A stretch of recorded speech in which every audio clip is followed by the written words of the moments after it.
apparently. We're alive. Ah, scary. And I want to start off with the joke that I suddenly thought when I reread my thumbnail. Mm. Stuart, is Discovery that nebula? The real question is if there is coffee in that nebula? Yeah, a lot of people have said that. It's, didn't occur to me until I actually read it, but there you go. I thought it right away, but didn't say anything. Yes. And it's a funny old day when you have to make a thumbnail of the Travel with Transwarp.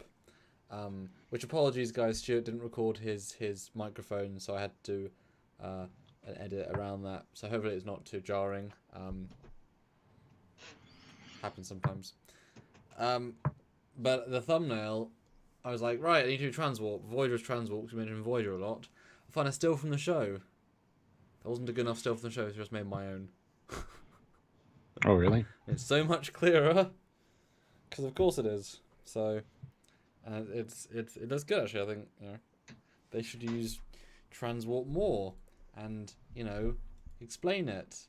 Go watch today's video, guys. You know, it all works well. That's right. But I guess today we're talking about nebulas and things in nebulas and Federation distress calls and songs that do the thing that one-hit wonders, pop songs. Are we going to go along the Watchtower? Don't know what you mean. All on the Watchtower is the Battlestar Galactica song that is in everyone's brain. So I was making I guess, slightly too subtle joke. Heard about that. So. Haha, it's funny. Thank you. And of course, guys, No this is Stuart's good old theory. I know he has lots of ideas and lots of thoughts. Mr. Man of many ideas when it comes to this.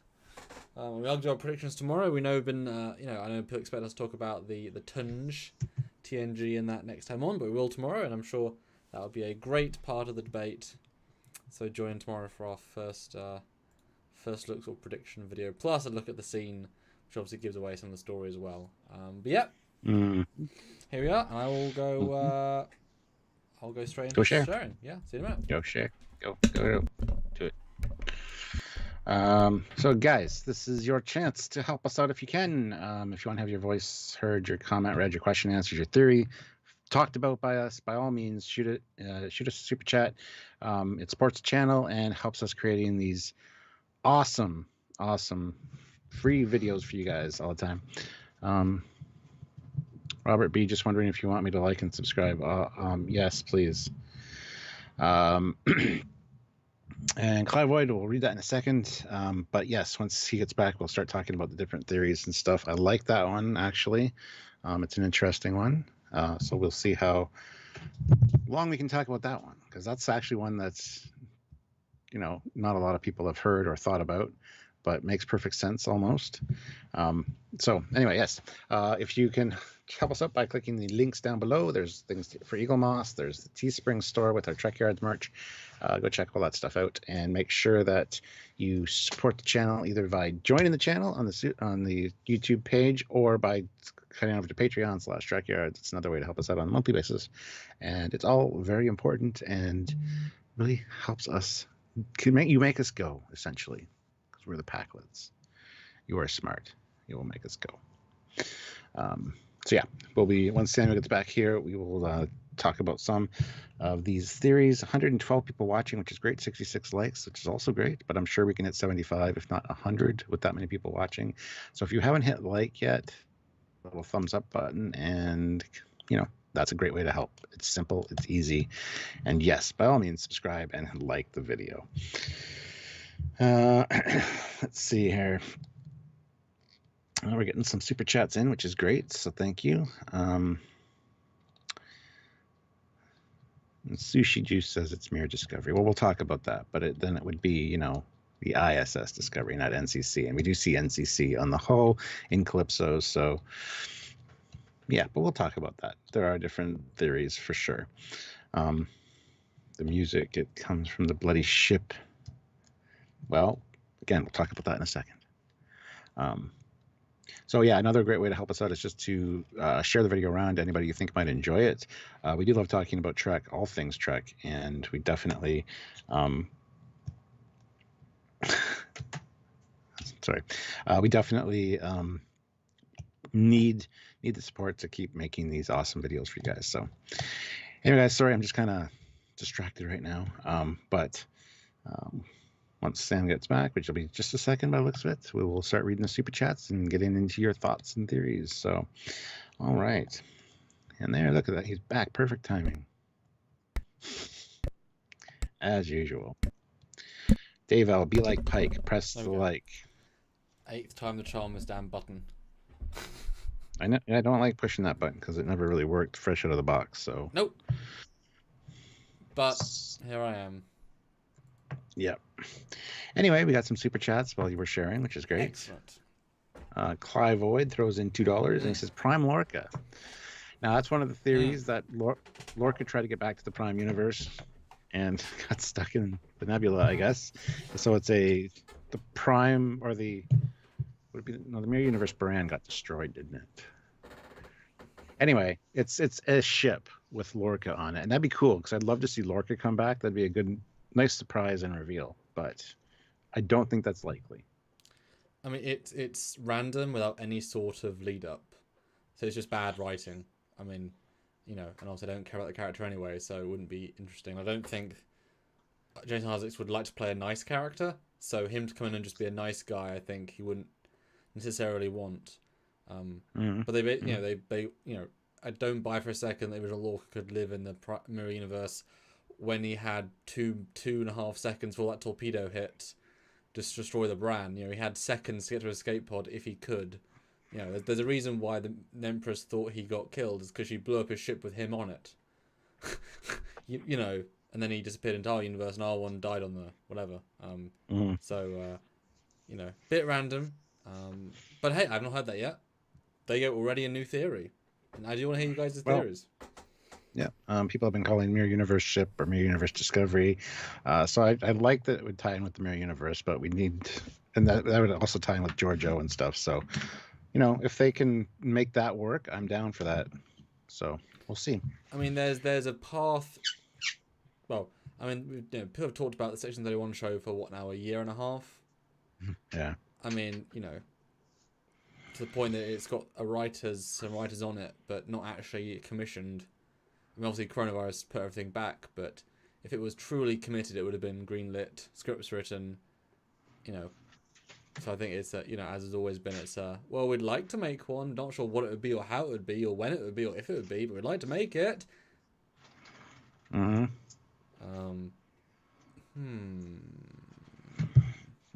I think it all depends on the success of this show, because if everyone loves the future, why would you go back to because the hardest thing about the Discovery was they set it where they did, which was Brian Fuller's choice. Yeah, that's true. And they had to live with that. And so why would they put themselves back into that same thing? Even like Strange New Worlds, they could easily say, push it further in the timeline, etc. I mean, you could probably I wouldn't even mind if Strange New Worlds actually, post Pike getting healed and not aboard the Enterprise, Kind of fun. Okay. Anyway, doesn't matter. Sorry. Side note. Yeah. Mark Lawrence was in $5. Hey, Mark. Good afternoon, everyone. Checking in while watching SpaceX possibly test out serial number 8 doing a 12.5 kilometer hop and belly flop maneuver. That's a lot of words. Sounds impressive. It does, except for belly flop. That sounds bad. It's a technical term, I know. I know what they're referring to. It's splashdown essentially, but it just rather a dive than a belly flop personally.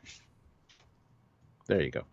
Anyway, Species 8470 puts in $5. Thank you. Why send Discovery back to the past if they sent it to the future to keep it from control? Makes no sense. Why send Discovery back to the past if they sent it to the future to keep it from control? Makes no sense.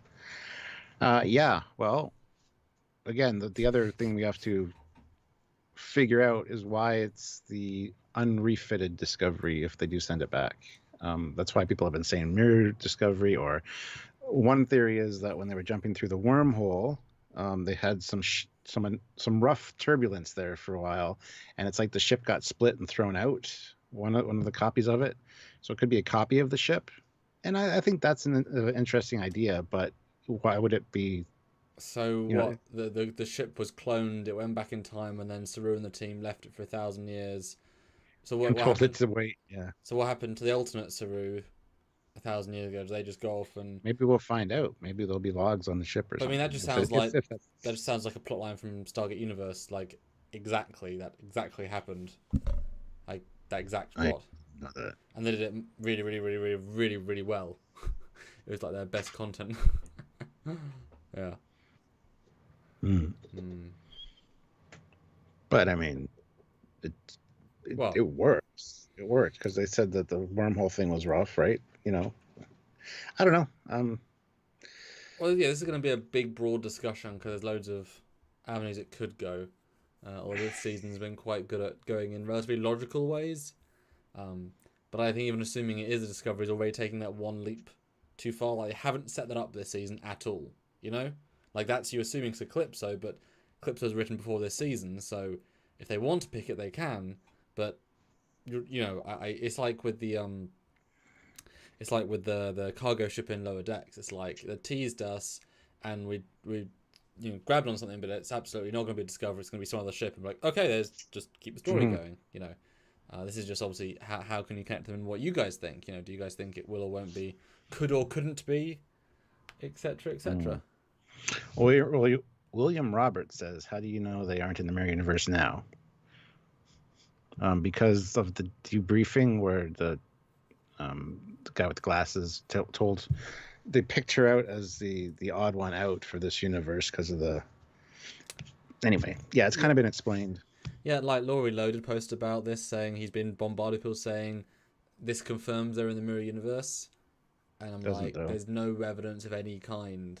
Like the fact they've gone to the mirror universe, they have a character from the mirror universe in the show, kind of tells you it's not the mirror universe. I don't know why.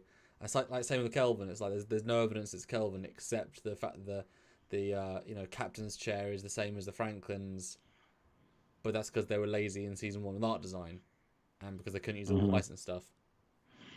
Which we'll talk about the Calvin thing tomorrow when we talk about our predictions, because it does tie in because of the Ready Room clip. But yeah, I mean, if they were trying to tie it into the Kelvin universe, this could be a Kelvin ship as well. Somebody commented on one of our posts on Facebook about this, saying, first thing I thought of was the Kelvin Enterprise A. Like, okay, well, I don't understand why it would be the A, considering that's 900 years old. I don't know if I want a 900-year-old ship. I mean, it also came from the past. And Gwyn says, the Guy Glass said the burn happened at the same time the Terran Empire vanished, just saying that convenient. No, he said it happened hundreds of years ago, centuries ago. The burn happened 120 years ago, and he said that the Empire fell centuries ago, and they haven't been able to do intertravel for hundreds of years as well. So they haven't been able to have it. Haven't been able to have a crossing for 500 years. Yes. Yeah. So rewatch that again. Very, very long distance. Misheard. Yes. Yeah. Salter 1701, 10 pounds. Ooh, there you go. Discovery being in the Nebula is a red herring. That's what we've been saying for a while too. It's actually Jonathan Archer. He was future guy, according to Berman and Braga. He failed to change the past, so instead, he destroyed the future and dilithium. He started the Federation and ended it too. Well, they could tie it in with Enterprise and the whole Temporal Wars thing. I think that would be neat. It would be. I could actually see them doing that. That would be something that I think that if they're wanting to tie to Prime stuff, that they would try to do. Try to get in the Enterprise timeline as well. So, because that was never really that was never really wrapped up with the feature guy and stuff. No, not at all. Really, not at all. Because they ran out of seasons. Yeah. Matt Deckard says Franklin Chair is Prime. Yes, but no, because it was designed by a J.J. Abrams artist who couldn't design for Prime.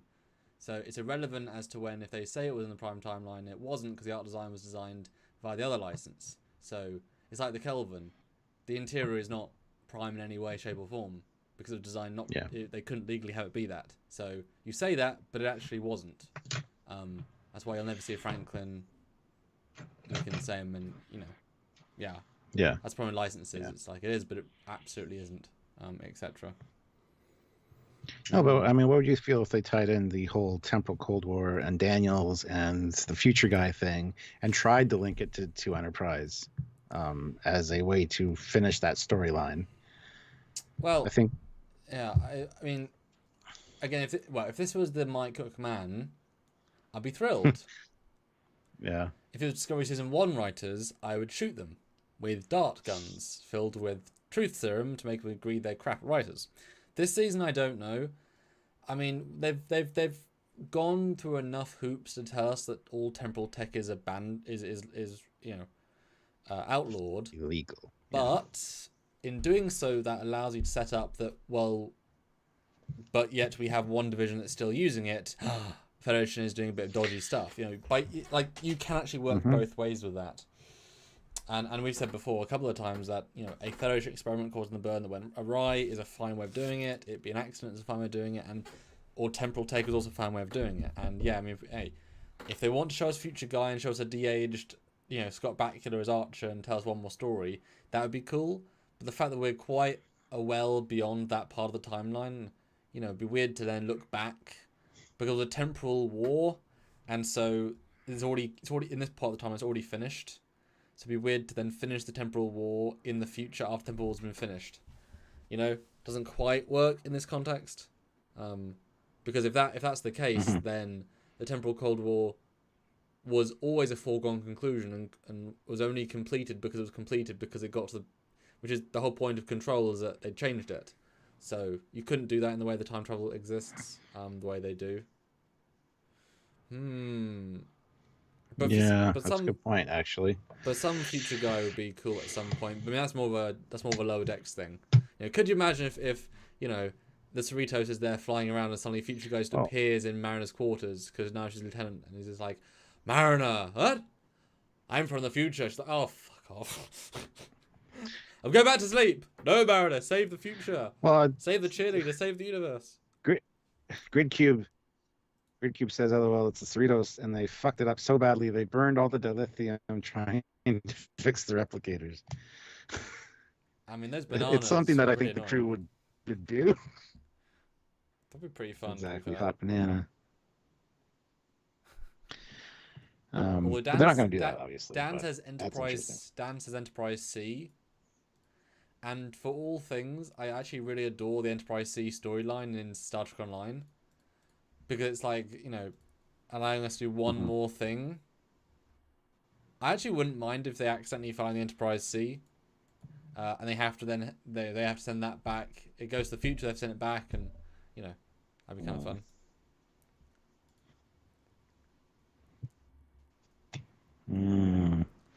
Obviously won't. I don't know about that. But you could make it easier fun with that, like it wouldn't be much of a leap. That's true. Let's see. Tiburon, $5. Is there any room for an actual retcon where they just say, nope, the Discovery in Calypso was the refit one? We were just rewriting that. Oh, they can't do that. They shouldn't do that. They lose all credibility. Not that they have much anyway, but I mean, they I don't know. I can't see them doing that. No. And they did do that a little bit with season 1 and season 2. The fact they keep changing and overwriting characters tells you they don't really care. As in, they would rather change their current. Well, it's like the first Discovery novel. It was written, approved by CBS, etc., with this big story with Pike and all that stuff, and then all of it's completely ignored for retconned out for the show because they want to do their own thing. And the fact is, the writer of Calypso is not the writer on season 3, and it's obviously a short that is so abstract that you can say anything, or if there is, say it's an alternate universe and you're done, or it's the pre-Control universe and this version of Discovery is left. This is one of Michael Burnham's mum's plans. That's it. There isn't much you have to do to just retcon it out.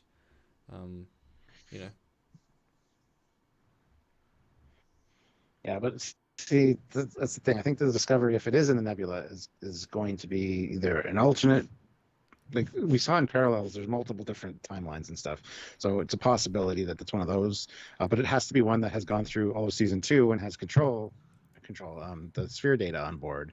Like that's a very important part of this as well. So, Well, not necessarily though, because they didn't know that was happening when they made the first short. So, I mean, the AI just took 1,000 years to evolve. That was never implied. It was the sphere data necessarily.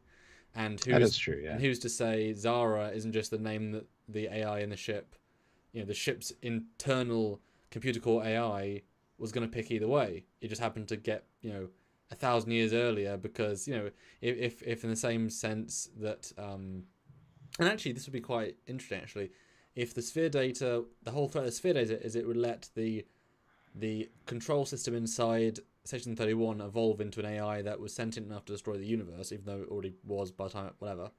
Then by the same logic in Calypso we saw the good computer core AI of Discovery become this nice lady AI, but the sphere data went into Discovery, skipped that 1,000 years like they were it would do with Control, and it formed the AI 1,000 years earlier. So it actually kind of does what you're worried it would do. You could make that interesting, and that's why it happened hundreds of years too early.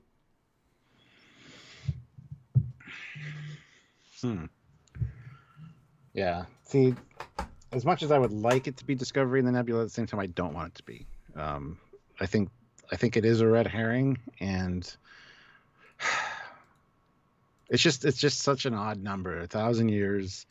You got the Zora thing, which we've already alluded to in this season because it's the one that picked the movie and for the crew. And if you listen to Star Trek logs on Instagram, there's some reference to that as well. So I don't know how much those are considered canon, but it's interesting anyway. Well, yeah, I think it has to do with the sphere data, though. That's my opinion, anyway. That's the thing, though. They, like I said, they didn't plan this going into the short, but they've got that as a baseline. If they want to retcon, sort of move things around a bit to include it all, that's fine. But then you got the issue of the ship itself. But those pieces are laid there, and they've clearly gone in that direction with the AI this season anyway. So it's clearly they are clearly going to meld them together in some way. It's just how they can. Because I did rewatch a bit of Calypso, and there's a few lines in it that obviously don't connect because again it wasn't written at the right time. And I'll go into those after you read some super chats, which kind of give some more confusion of when, why, and how, and who. Interesting. Okay, well, the Starship Mango, 2 pounds. Ahoy there, Captain and Commander. Hello. Ahoy, Starship Mango. Matt Deckard throws in $5. Thank you very much, Matt. Take the worst part of Enterprise and make Disco Season 3 all about that. Okay. Well, yeah.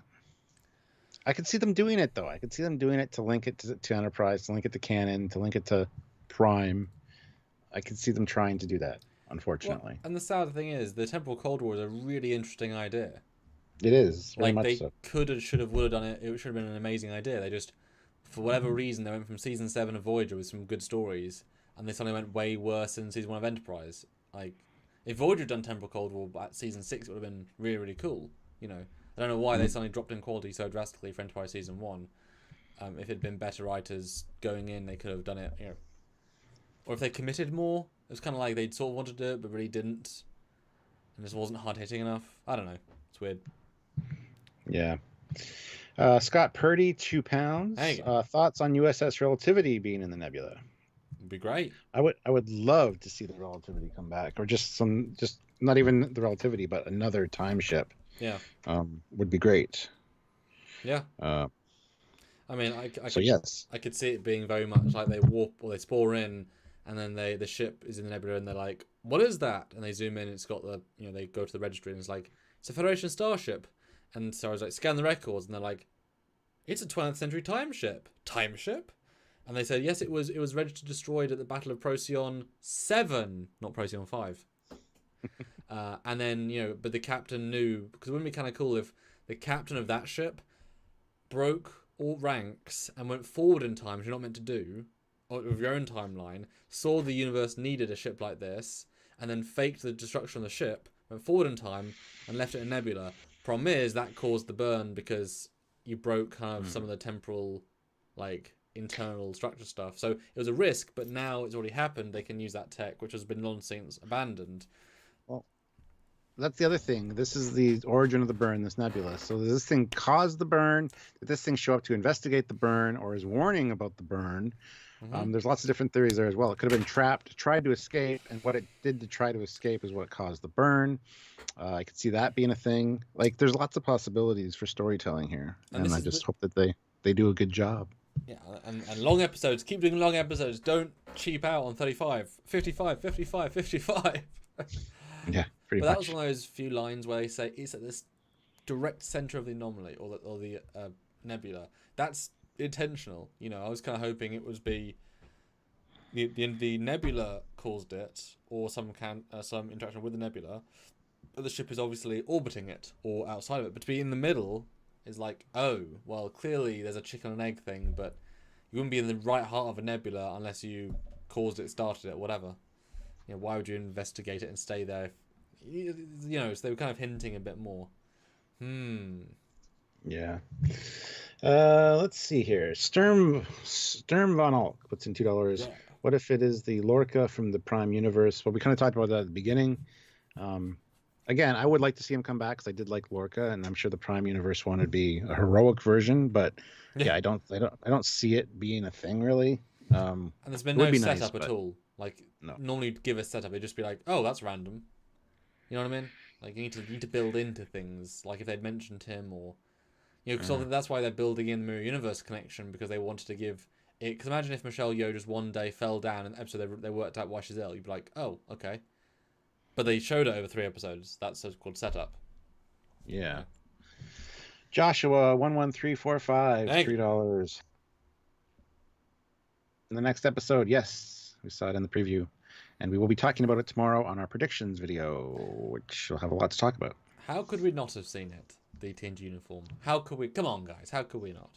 And do you not think we both got sent pictures of it? Yeah, and not only that, but a season 1 Next Generation uniform. Or a season 7 background extra uniform. That's true. Just saying. Olivia Julius, $2. Stop worrying, I'm here. Oh, thank God. Samuel, we don't have to do anything now. Olivia's here. Hey! All right, we'll see you guys tomorrow, and Olivia will join in and jump on, and the President will give you all a good speech for a bit. She'll give you the state of the Trekyards speech. Well, speaking of, though, 310 people watching. You guys care about what's in that nebula. So click like. 134, I want to see 150. Nice. I just want to see flat out 150. Go, go, go, go. Go, go, gadget. 150 with 300 people? No, 200. Our roles have reversed, Samuel. Now I'm the hard one. What? Eugene, 250 rubles. Too smart. Season 3 is much better than previous 2, but I still don't trust they'll stick the landing. And the mystery box will contain anything but a big flop. Oh, yes. Sticking the landing is the problem. So far, the season's been a good setup. And yeah, if the payoff is atrocious, and if they do rush it, like I said, if they snowball the last part of the season and try to get it all done, I would love this to be a 2-season arc with a cliffhanger at the end of the season. It needs to be. The way they're playing it. Just come on, guys. It's been so slow in a good way. Yeah, but I agree with Eugene there that I don't really trust them to do that, unfortunately. I trust them to kind of screw it up. But unlike last seasons, where honestly last season we were thinking the entire time, good setup, interesting setup, the payoff will be something. We were saying, come on, it'll be better than season 1, and boy, we got let down. But this year I think they've earned at least a little bit of trust. Yeah, they have. And it's not trying to be as ambitious, And to be fair, though, if it was this other discovery, they will spend the entire episode trying to work out why and how, Yeah. I think they will dedicate a lot of time because it very simple. Well, I guess going back into it, I guess I'll save that a thought. But yeah, keep. Well, yeah. Dan says, "Why send a song?" And we talked about this before too. Songs are a great way to pass down, lessons learned, like Ring Around the Rosies, talking about the plague. It's a great thing people can remember a tune and lyrics. So to have the song be some kind of, I don't see how the song's going to tie in exactly yet, but that would be a good way to do it, to have people remember it and have it stuck in their mind. Because you hear a song, you can not hear that song for 30 years, then hear the song again, and it takes you right back to that second that you heard it. Like it's a great for jogging the memory, just like scent is as well. So, although keep in mind, it's not actually a song; it's just a series of yes, you know, notes, tones, vibrations. yeah, It's more of just a signal which happened to be taken as a song, as a hum, etc. But really, it's not actually a song. It's just resonances, etc. yeah. Let's see here. Robert B throws in $14 Canadian. Thank you. The only way they can salvage the show is if it is in if the Mandalorian is in the Nebula. Oh, good God! Yeah, yeah. That's where the signal that Grogu was sending in the last episode is merging there. We did the whole tying. They're calling Burnham. Oh yeah, yeah. She's going to use the Force. She's Force sensitive. Yes. Yeah, we did all this yesterday. Yeah. When we talked about the Mandalorian. I mean, a natural conversation topic is how they all connect, of course. But let's assume it's Discovery for a second, and they know that they gave themselves a little bit of a mistake with the refittiness. Easy thing is just have the alternate universe, just flat out easy, and then you have the ability. Maybe the burn itself was so maybe the. Yeah, okay, so maybe, hear me out here, they come from another universe in which, and you could be very direct with it, you could say that, yeah, in that version of the universe, Michael Burnham's mum, who was changing time 100, 200 times, she tried a strategy where it got where it got them to leave the Discovery in Nebula to try and get the control information the slow way around, rather than directly, but then that's great. That doesn't work. So then she has to keep going as she does. She explicitly says they've got this out, and then what we see is the remnant because for whatever reason, maybe this Nebula, we've seen anoraks and there is temporal shielding. Maybe part of the point, the only thing to do is put it in the Nebula, and then that shields it, so it actually is able to survive timeline changes. Though then that would mean one timeline alternate universes. But then maybe because that universe was so as she was changing things. The burn was a result of this in the Nebula for, I guess, the 950 years, and then something went wrong with the Nebula, caused the dimensional shift, that then caused the burn in our universe, and now we have the whatever. But it was either there centrally, either it caused it, or whatever. But it's actually Discovery from an alternate universe, which takes out all the problems. There is no, there is no craft anything except Zara's memory. And then you can actually bring him back, so he doesn't also exist in this timeline just as a different craft. And maybe she's like, no, I won't help you until I find my love. What's his name? Oh, good God. Craft. Help me, Book. Help me with Craft, and soon we'll find Hammer. And then... Craft's my other brother that I forgot to tell you about. Burnham. Brother. Yeah, he's actually my cousin, but I call him brother. This is a biological brother, but he was never a family brother because my brother from another alternate universe mother. Yeah. There'll be something like that. So that'd be an easy way of solving the issue of everything. The fact they've got, like I said, the mum has changed timeline so many times, you could say that. But they think timeline is one timeline, whereas it's actually alternate, so that wouldn't quite work.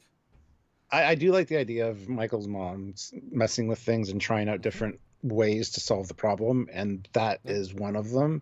And just it turns out that they just went to the future of that timeline for some reason because of the wormhole.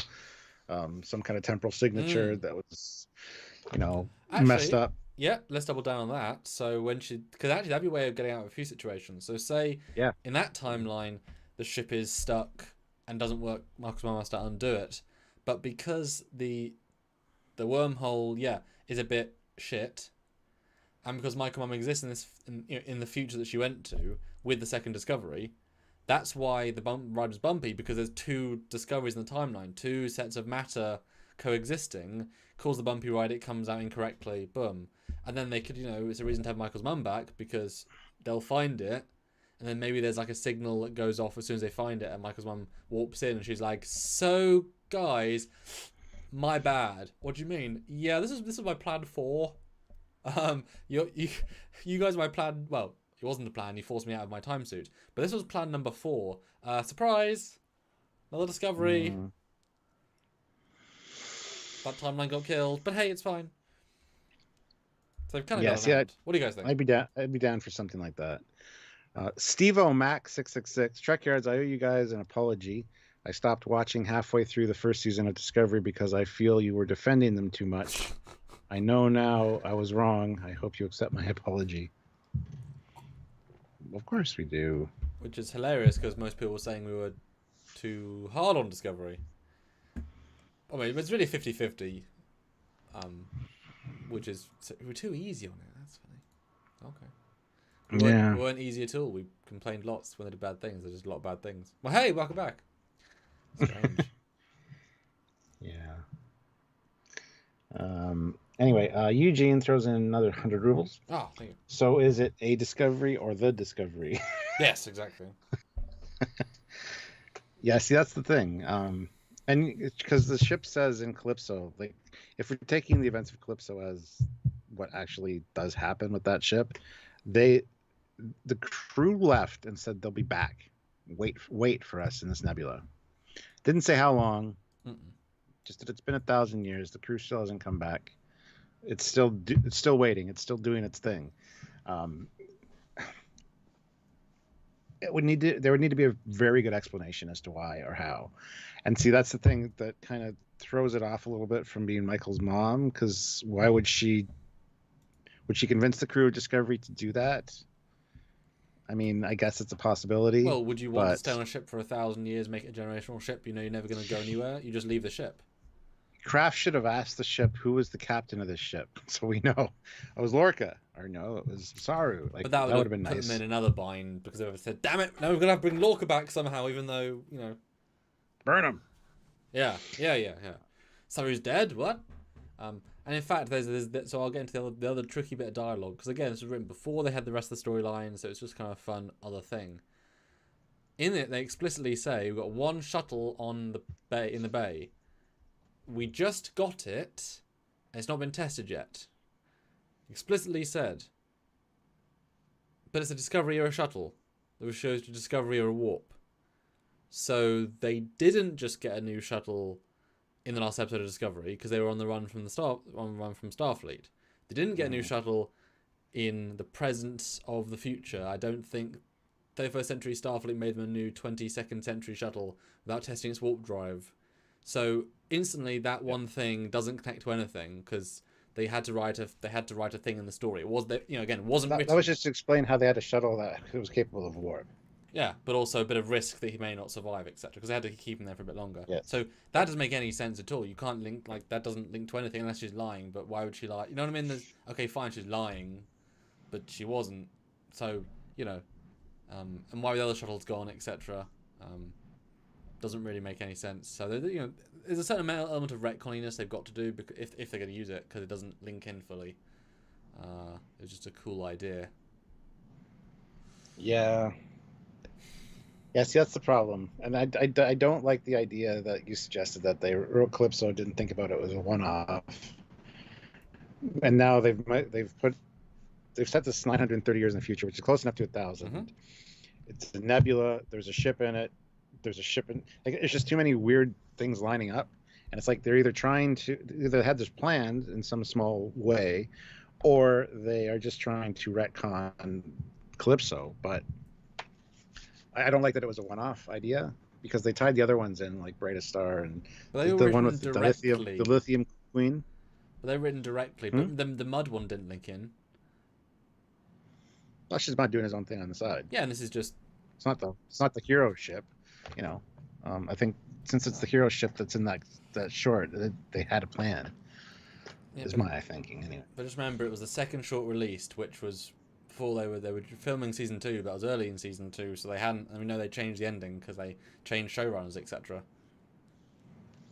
Like I'm sure they had a plan to, as in we will hopefully get to this at some point. That's why it's so. That's why they didn't say, we tried 1,000 years. That's why she didn't say like the year is 32 to 22. It's clearly written so unspecific that they can do anything with it in the future. They didn't expect they were going to go into the future instantly. It's like, oh, okay. But then they tie in the Verdrash, yes, whatever, but that's Federation. That's them retconning back in. That's like, okay, well now we have to use it because you know. Well, they shouldn't have used that then in season 3 if they wanted the Calypso to be a one-off. Like they're deliberately trying to tie that in now. No, but I You mean, know what I mean? what I mean is that they wrote it without expecting to use it straight away. Then when they decided we're going to go to the future because that's a good thing to do, then they were in this position of, okay, well, now we have to link to the short. It wasn't quite thought out, but it was so now, like, okay, now we're going to bring things in. But the Vedras thing hasn't linked in really. I mean, no, not a single person has said, yeah, that second Starfleet faction that was really bad. I mean, there's been no link to it at all, except the use of the word, which is obviously useful. But they haven't hinted at anything from Calypso except the name, and people can come up with names, parallel development, etc. It's too close. They're just not mentioning it would have been the way to go if they're not going to tie it together. But then you'd complain why they're ignoring Calypso. No, you wouldn't, because you wouldn't. The fact that they've now made that same thing in Calypso and that one episode of season 3, it's like, well, shit. If they wouldn't have done that, you could say, yeah, Calypso was just a one-off. They just whatever, it's fine.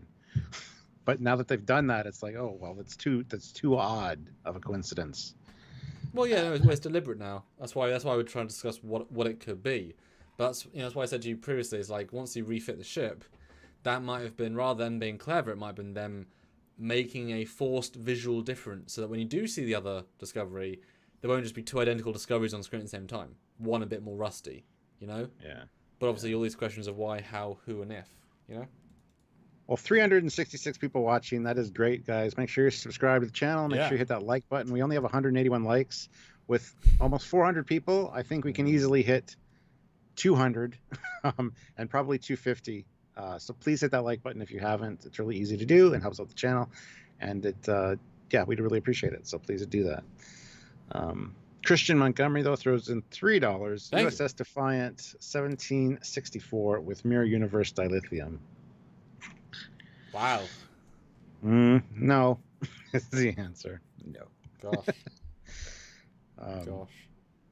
See, I like the idea though that and that's been mentioned too, for them wanting to get to the Mirror Universe or access the Mirror Universe in some way to use their dilithium. That's an interesting idea to me, considering that there's no dilithium here. So I can see them trying, even though there's been no crossings for over 500 years, them trying to get back there, and that could have been the whole cause of the burn. It could be that Section 31 or the Federation itself is responsible because they did something a little bit shady and tried to access the Mirror Universe for something like that. I think that's actually pretty interesting idea, because it's a whole universe of dilithium just sitting there. You've had people cross over before. Why not? Because we learned that dilithium was running low before the burn.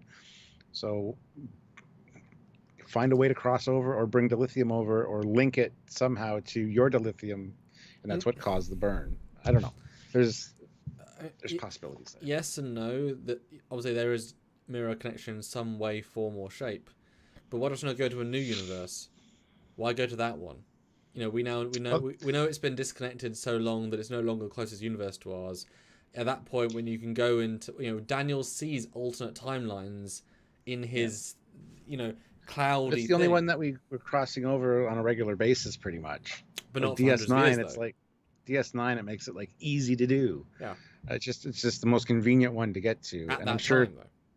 Yeah, but they mentioned Kelvin for the next thing, in the next episode. So maybe they try to link to the Kelvin universe for the same reason, because they realize that the other one is too far away from our. That's a bit more interesting, because you could do anything with that in story wise.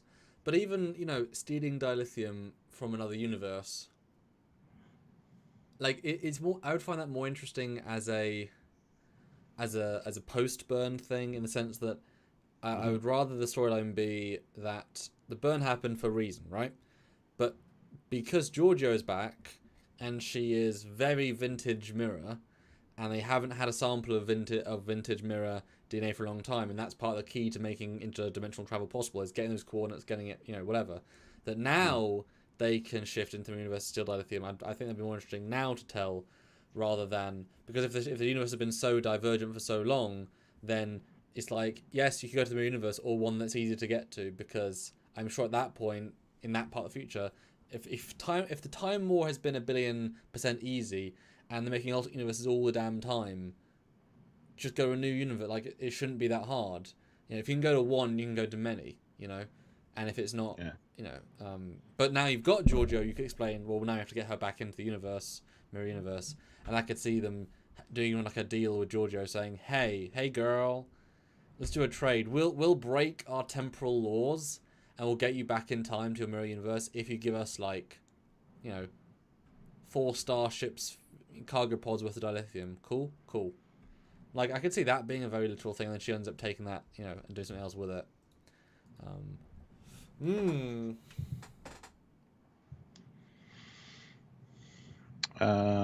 Let's see. There's a comment here I want to talk about. Sefhiro says Trekyards, but then again, what the hell happened to the dark matter drives from the Romulans? I don't know what a dark matter drive is. I'm gonna Google that. I think you're thinking quantum singularity, and that's kind of been ruled out at this point. They obviously need dilithium because dilithium was in short supply, and that's after the Romulans and the Vulcans reconnected, unified, and made Tavar instead of Vulcan. So they went there to find out, to experiment with SB-19. So the Romulans drives didn't work either, and we've talked about that for a long time.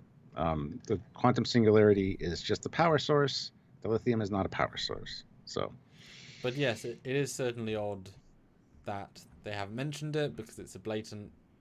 But they've also not mentioned loads of things. I mean, do you remember how in Star Trek Picard, Star Trek Picard, they didn't mention Lol, the actual daughter of Data, the thing you'd mentioned first? Exactly. Or the other Data android, which is still existing in the universe in pieces. So they just ignore stuff. You know, it's not about, ooh, this or this. They just ignore it. You know, end of story, unfortunately. So you know, they'd rather ignore it than use it as part of the story often. Except Michael Mann, who will do the opposite. He will, you know, judgment bitch, and then drop a mic. You know, literally as part of the story, etc. They let the fans fill in the blanks, and then, or they do it in a novel, which the next season they'll just retcon out. That's total random reviews throws in $5. Clearly going to be the Doctor in his TARDIS is holding the universe together with shoelaces and his tie. Sorry, just wanted to send you money. Well, thank you, totally random reviews, and yes, timey-wimey, wibbly-wobbly. But Alex says, why don't they just replicate dilithium? Because it can't be replicated. Lots of things can't be. That's why it's too complex of a Why would you think it could be replicated? It's like, why don't you 3D print a diamond? Because you can't. Why don't you 3D print a squid? Because you can't. What do you mean? That's things don't always work. It's like why can't you hologrammatically create a baby that then comes out the holodeck? Because you can't.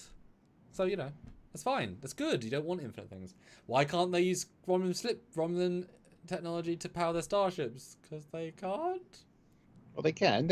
If the quantum singularity drives could still achieve high warp without dilithium, all the Federation ships would have had high warp because the unification already happened. So that's not a thing. And the irony is, I think we talked about this earlier today and then released a video about it. We both would encourage them to kind of go apocalyptic in the sense, as I made the joke earlier today, at one point they say, why aren't we transwarping? Well, the Borg reinvaded in the 2800s and we had to disable the entire transwarp layer of subspace, and then that sucked and we lost the ability ourselves. In a similar token, I could see a quantum singularity, like, and this is technobabble obviously, and tell me if you think this is a bit stupid, I could see the way the Romans create a containable artificial singularity. Note, it has to be artificial and a certain way, that there's a certain resonance it has that links to subspace to keep it stable, and that layer of subspace was damaged, as they sort of vaguely mentioned previously, and now you can't keep a quantum singularity stable, and there you go. That's your entire reason why they did use them for hundreds of years, but then the burn happened and shit fell apart. I could see that. And Michael Williams says we can make diamonds. Yes, we can make artificial diamonds, but we can't 3D print a diamond, like he said. Yeah. He's just trying to. Yeah, 3D. I don't know why this is so difficult for people to understand.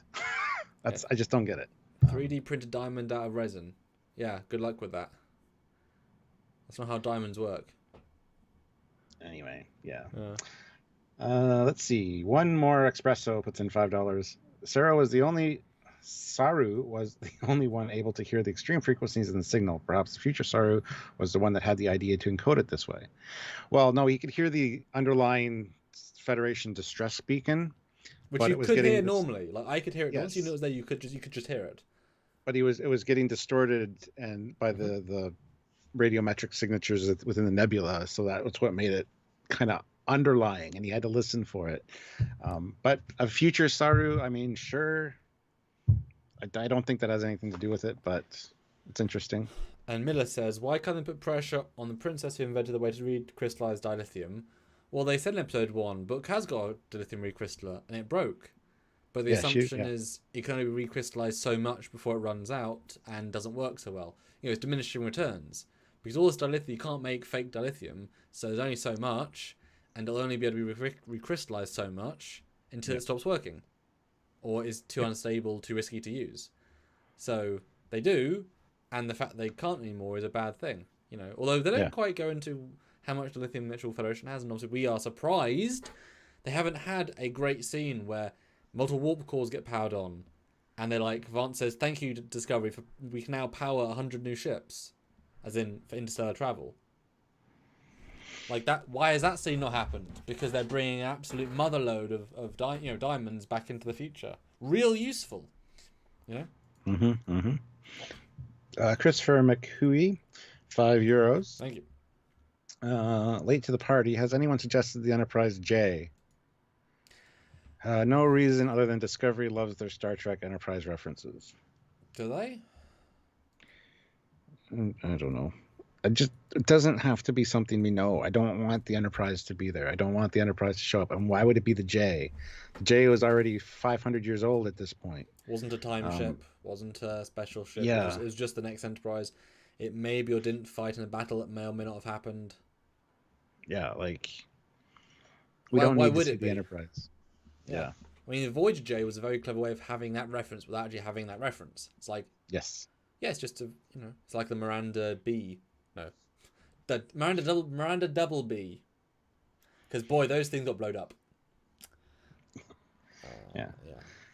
Eugene, 200 rubles. Kelvin timeline. Maybe they tried to get dilithium from that timeline and cause the burn. Perhaps because the dilithium is not for sci-fi warp, it's for space opera warp.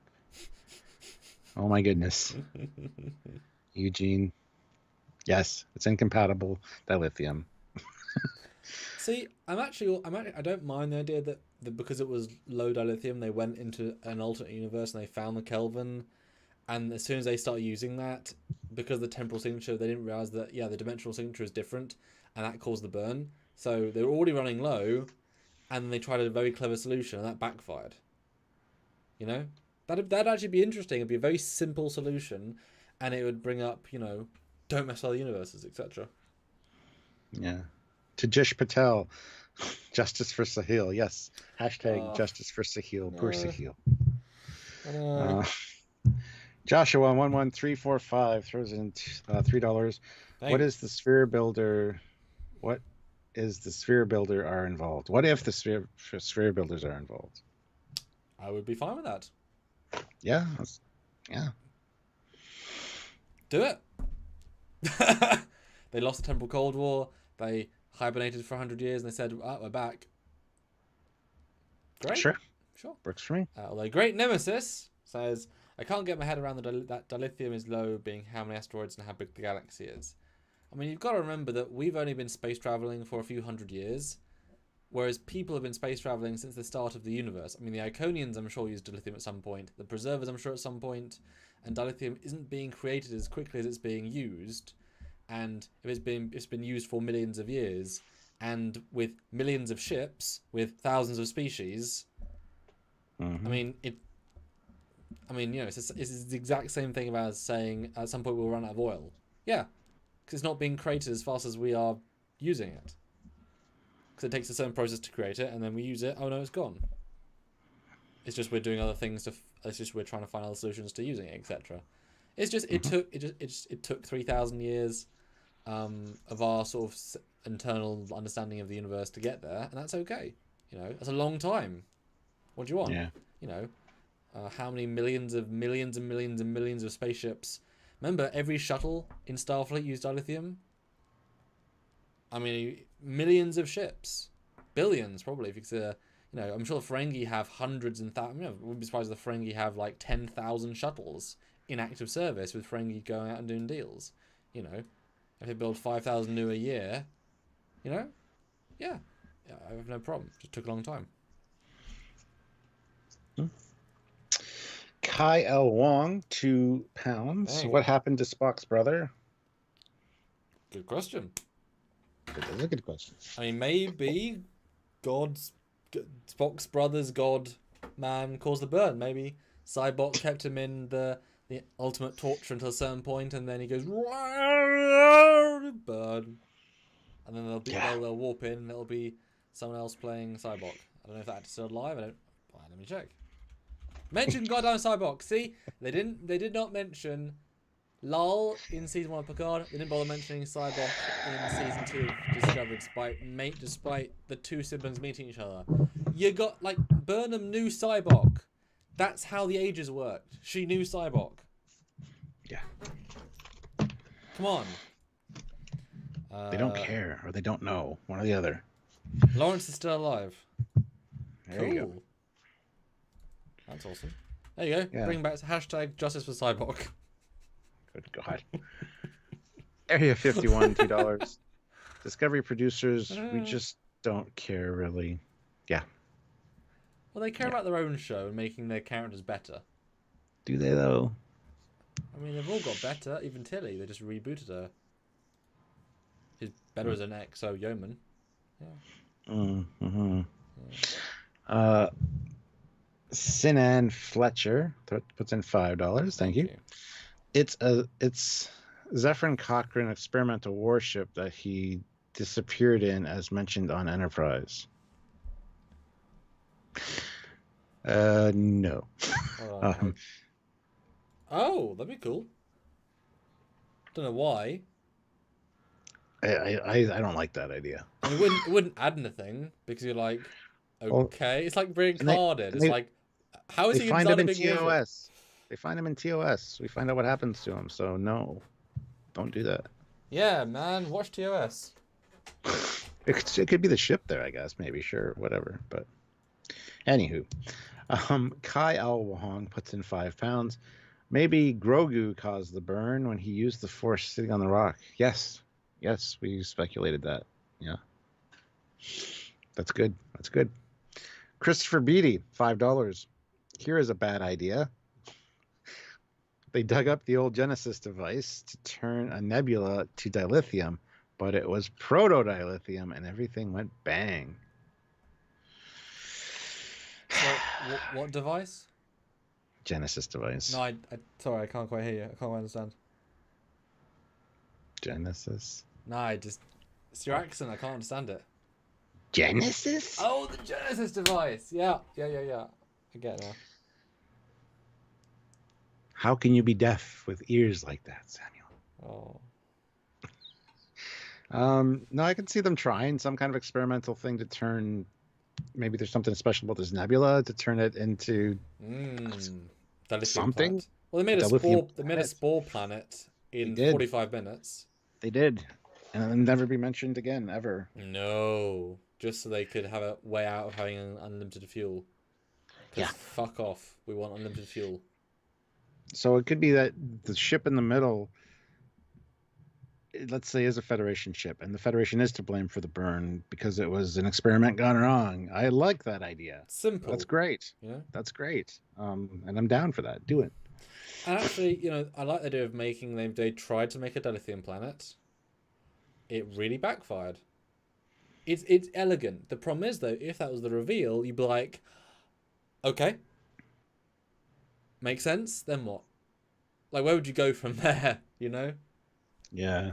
Well, maybe, and hold the phone for a second. What if that happens? Clearly, it was a failure, but the nebula now has like dilithium particles, and attached to the hull of the ship is now dilithium residue. So it's like it did work, just not exactly right. And then they bring the ship back to Starfleet Command, and then we see the turn. Vance is like, oh, so it didn't work, but it actually did work. And then he's like, I'm going to use this again. You know? She got a ship of solid lithium. Well, I meant more at least turn the ship into solid lithium. Yeah. Like the crystal ship in animated series. But then would make, I could buy that though if there's enough of a chance that it could work again. Vance says we're gonna do it, and everyone's like, no, that's ridiculous. It caused the burn. What if you cause a second burn somehow and it kills, destroys all the ships remaining? And he's like, yeah, but if it works, we can rebuild society, guys. Do you realize how many planets are being hurt right now because we can't get there? How many billions of lives am I not saving every day because we haven't got dilithium? And therefore, you can justifiably side with him potentially. Is the risk worth it, etc.? And then you've got Starfleet being bad in some way, just not fully. So I could see that being a really like simple, effective, and they are fighting Starfleet at the end, but it's rational, you know. Yeah. And then at the end you have Miller says the Federation being responsible is getting a bit tiresome, to be honest. When has Section 31 time suit was season 1, and Section 31 also stopped the Klingon War by putting a bomb in Kronos and giving them a remote. So it was both seasons. It was Starfleet. I don't want Starfleet to be the behind it, to be honest. Like I really don't. Or if they are behind it, they don't know that they were behind it. Yeah. That would work for me. So gotta be happy accident, like what? Sorry, very unhappy accident. Yes. And not Section 31. Have it be literally some random scientist guy that rented a starship, very low grade, and it's like he did a big, really thing. Yeah. It happens all the time in TNG. Scientist tries something and goes off on his own, or uses proto matter when it's unstable. Things like that. Well, there was that guy in season 1 of TNG, the weird one, where they basically are the guy sees another dimension. And, Oh no. Is it Stubbs? No. Sees the other universe, and he almost destroys time, etc. And data has to be in 3 places at once. Like that was a really devastating what could have happened, but they solved it. So I'll be fine with that. And it would actually be kind of cool if he does it. The guy, whoever is in this situation, and then they put themselves in stasis, and when they warp and when they spore and they find him, it's literally the scientist that caused the burn. How would you feel about that? As in the guy, all the misery that your action caused. But that whatever you did actually worked, Yeah. Like maybe the experiment was as simple as the experiment was to create artificial dilithium, and it worked, but it destabilized all the real dilithium. And he couldn't get out because it wasn't powerful enough, etc.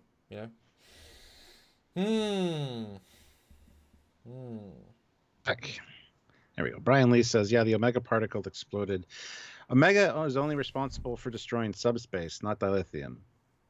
That's kind of what the Omega particle does, which then if you had abundance amount of dilithium, you still couldn't go to warp. So I don't want it to be the Omega particle. Anyway, one more espresso puts in $5. Again, thank you. Did you notice that the FX on the Mandalorian looks so much better than Disco? You think it's because of a more experienced FX studio? Visual effects studio. I mean, they're different. I wouldn't say they're better. Discovery's probably got the best special effects as far as being elaborate goes for any Star Trek. Definitely any Star Trek series. But I don't know if I'd say they're better. Samuel's more of the effects guy, so I don't know what his thoughts are on that. I mean, there's way more effects in Discovery, The Mandalorian, like hundreds more. I mean, they have holograms and they all look pretty good. You never think, oh, that hologram looks fake, Whereas last week Mandalorian, you're like, those stormtroopers, but I think that was the rushed one. I mean, the ships Mandalorian look better, but they're lit really simple, and the models are really high end. Like they really put the effort in. Discovery, they do the opposite because they do so much more. I mean, Mandalorian has had how many giant space battles? 0. How many ships in any given scene? 2? 3. 3, and then Discovery had 9 ships, the space station, flying worker bees in one scene. You know what I mean? Yeah. So they're not the same. Discovery's trying for way more, and also 13 episodes. But in terms of studio, yeah, if ILM is doing them, they're obviously a better effects house. But Pixelmondo's done hundreds of shows, but that also says they're also a very like broad house. They do so many different shows, which means no show gets special treatment because they're just one of many shows. And you can definitely feel that, especially in season like 1. They're like, yeah, they don't. It's just a job. No one there is really passionate about Star Trek. They're just, let's make the shots darker because the models aren't. We don't like the models. Okay, now it's really dark. Let's do bad shots because we don't. Whatever. They don't care. But Yeah. They've got better.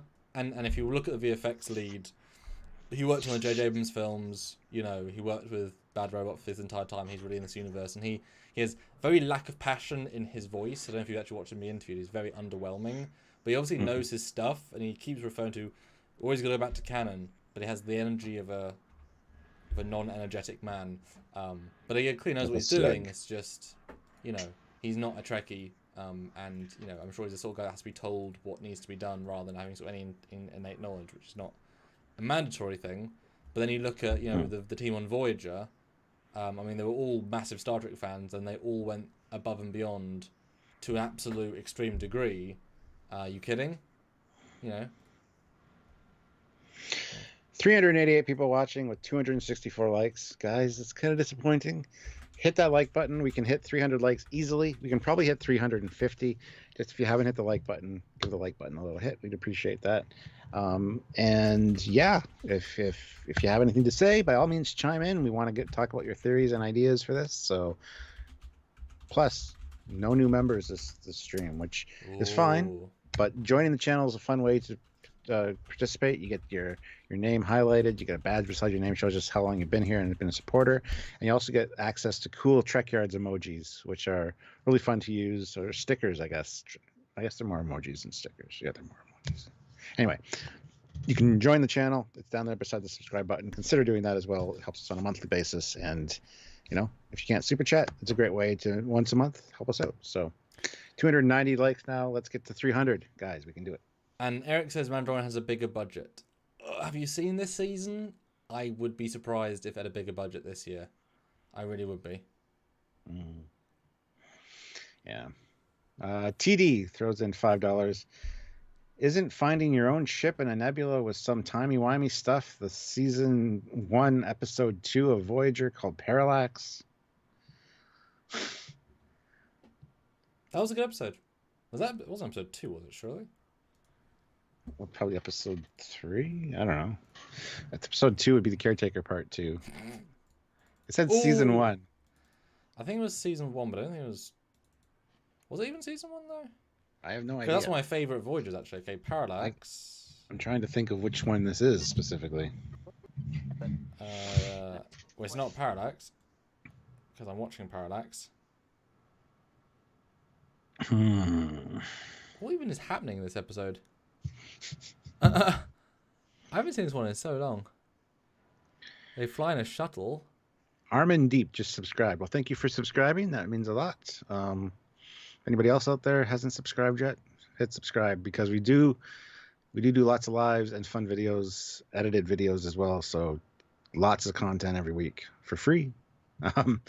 So yes, and also make sure that if you did subscribe, hit that bell icon to all so you get notified when we upload and do lives, because we like hanging out with you guys and talking. So exactly, it's episode 3, season 1, says Ozzy. Well, yeah, but it's not the episode where there's not. Well, that's Time and Again. I mean, it depends on my list. It's 1 is Caretaker, 2 is Parallax, 3 is Time and Again, 4 is Phage, 5 is Cloud, 6 is Needle, 7 is X Post Factor, 8 is Emanations, 9 is Prime Factor, 10 is State of Flux, 11 is Heroes and Demons, 12 is Cathaxis, 13 is Faces, 14 is Jetron, and 15 is Learning Curve. Kyle Wong, 2 pounds. Woo! They could research the Ocompatech. The Ocompertech. They cold research the Ocompertech. I don't know if you're talking about the Ocampa. I have nothing to say. Sorry. Dennis Williams, $5. Is it just me, or do you think they are going to take the easy way out and reverse whatever caused this, and it makes all the inert dilithium active again? Ooh. Yeah, because they did say that it just became inert. It didn't explode.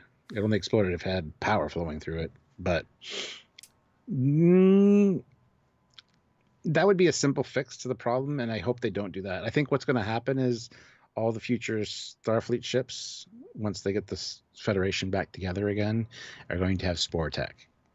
I think that's going to be a thing. So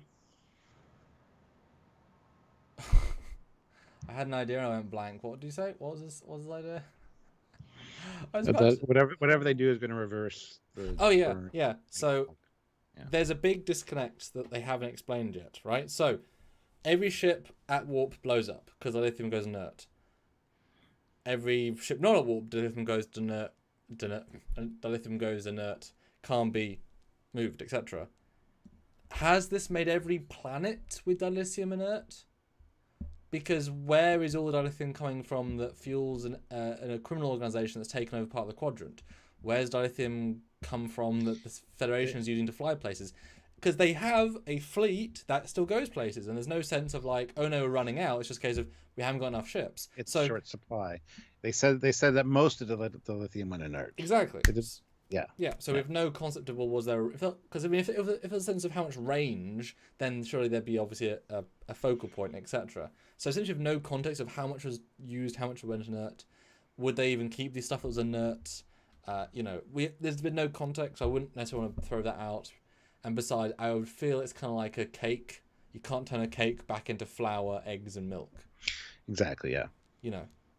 That's why I prefer the idea that they somehow can create a new dilithium planet, and then because it'd be fun if the Federation managed to do that. And it'd be interesting to see which. It'd be interesting to see which dilithium didn't go inert. Like it was just specific planets, and then because did they have a way to protect it if they caused the burn? So yes, they exactly. Because the one Orion said it's the best thing that ever happened to him. Yep. Which implies that they might have been behind it because they were able to supply and demand. Not that old. Supply and demand, right? Yeah.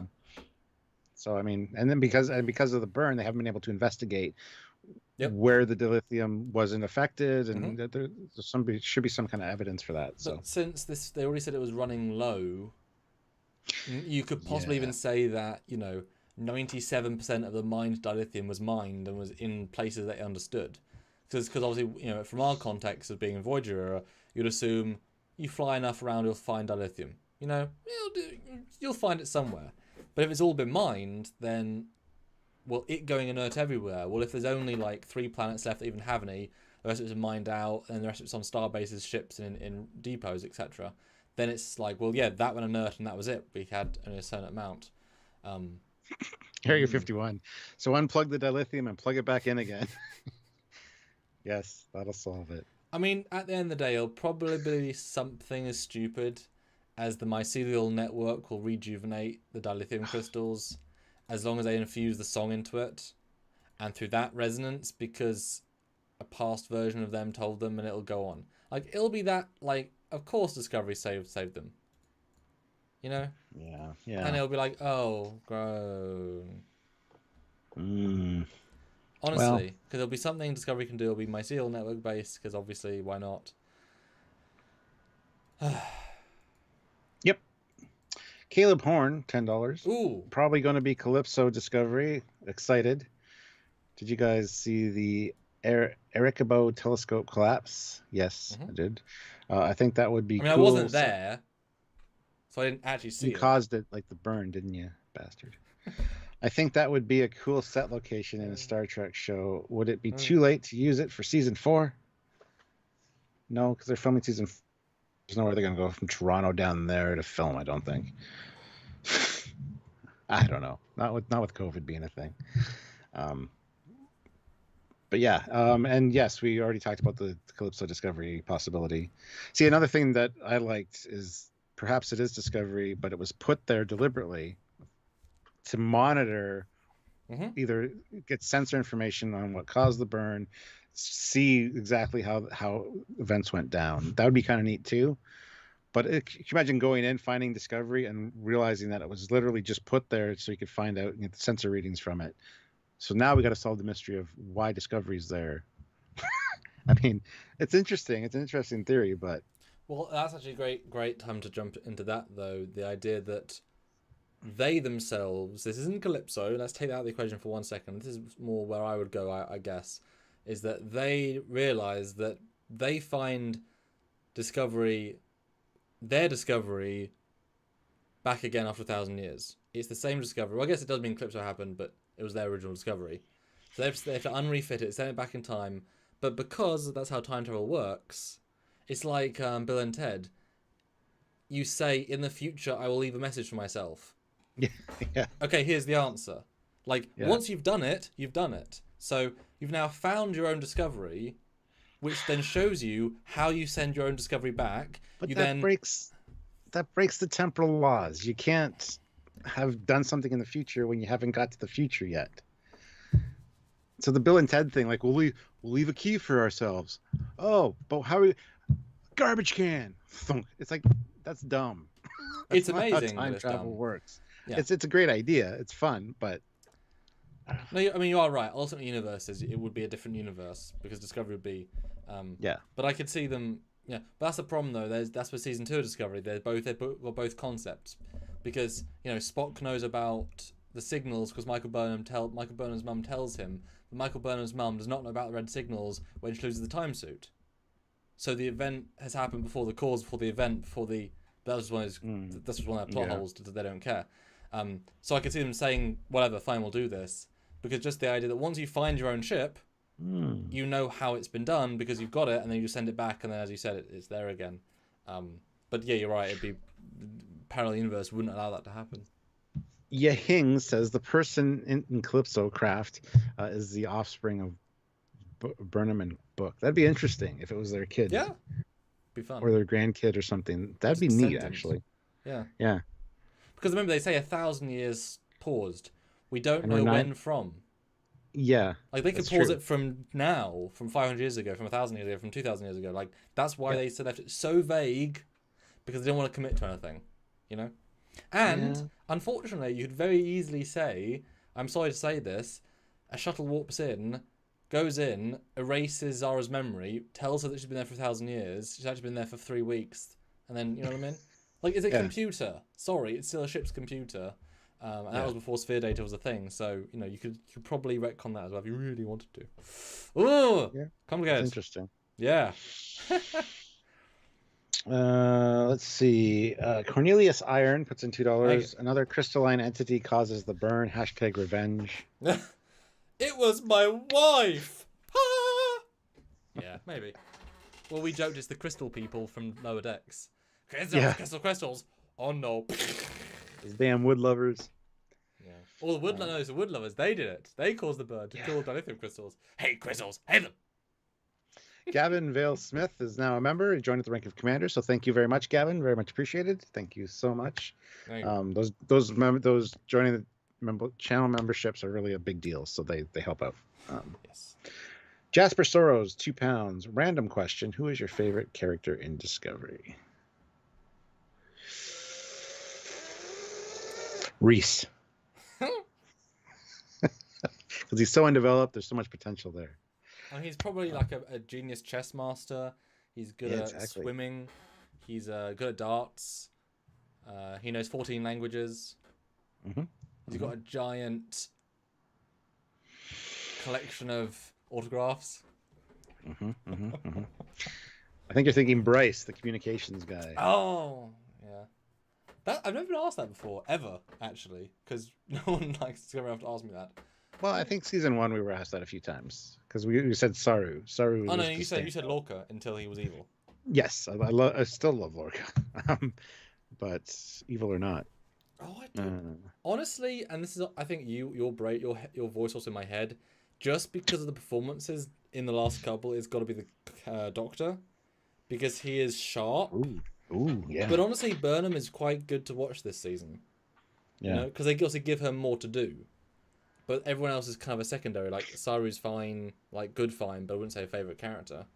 I've always liked Stamets. I liked his attitude since the beginning. But none of them stand out enough to be like, oh, they're brilliant, Exactly, yeah.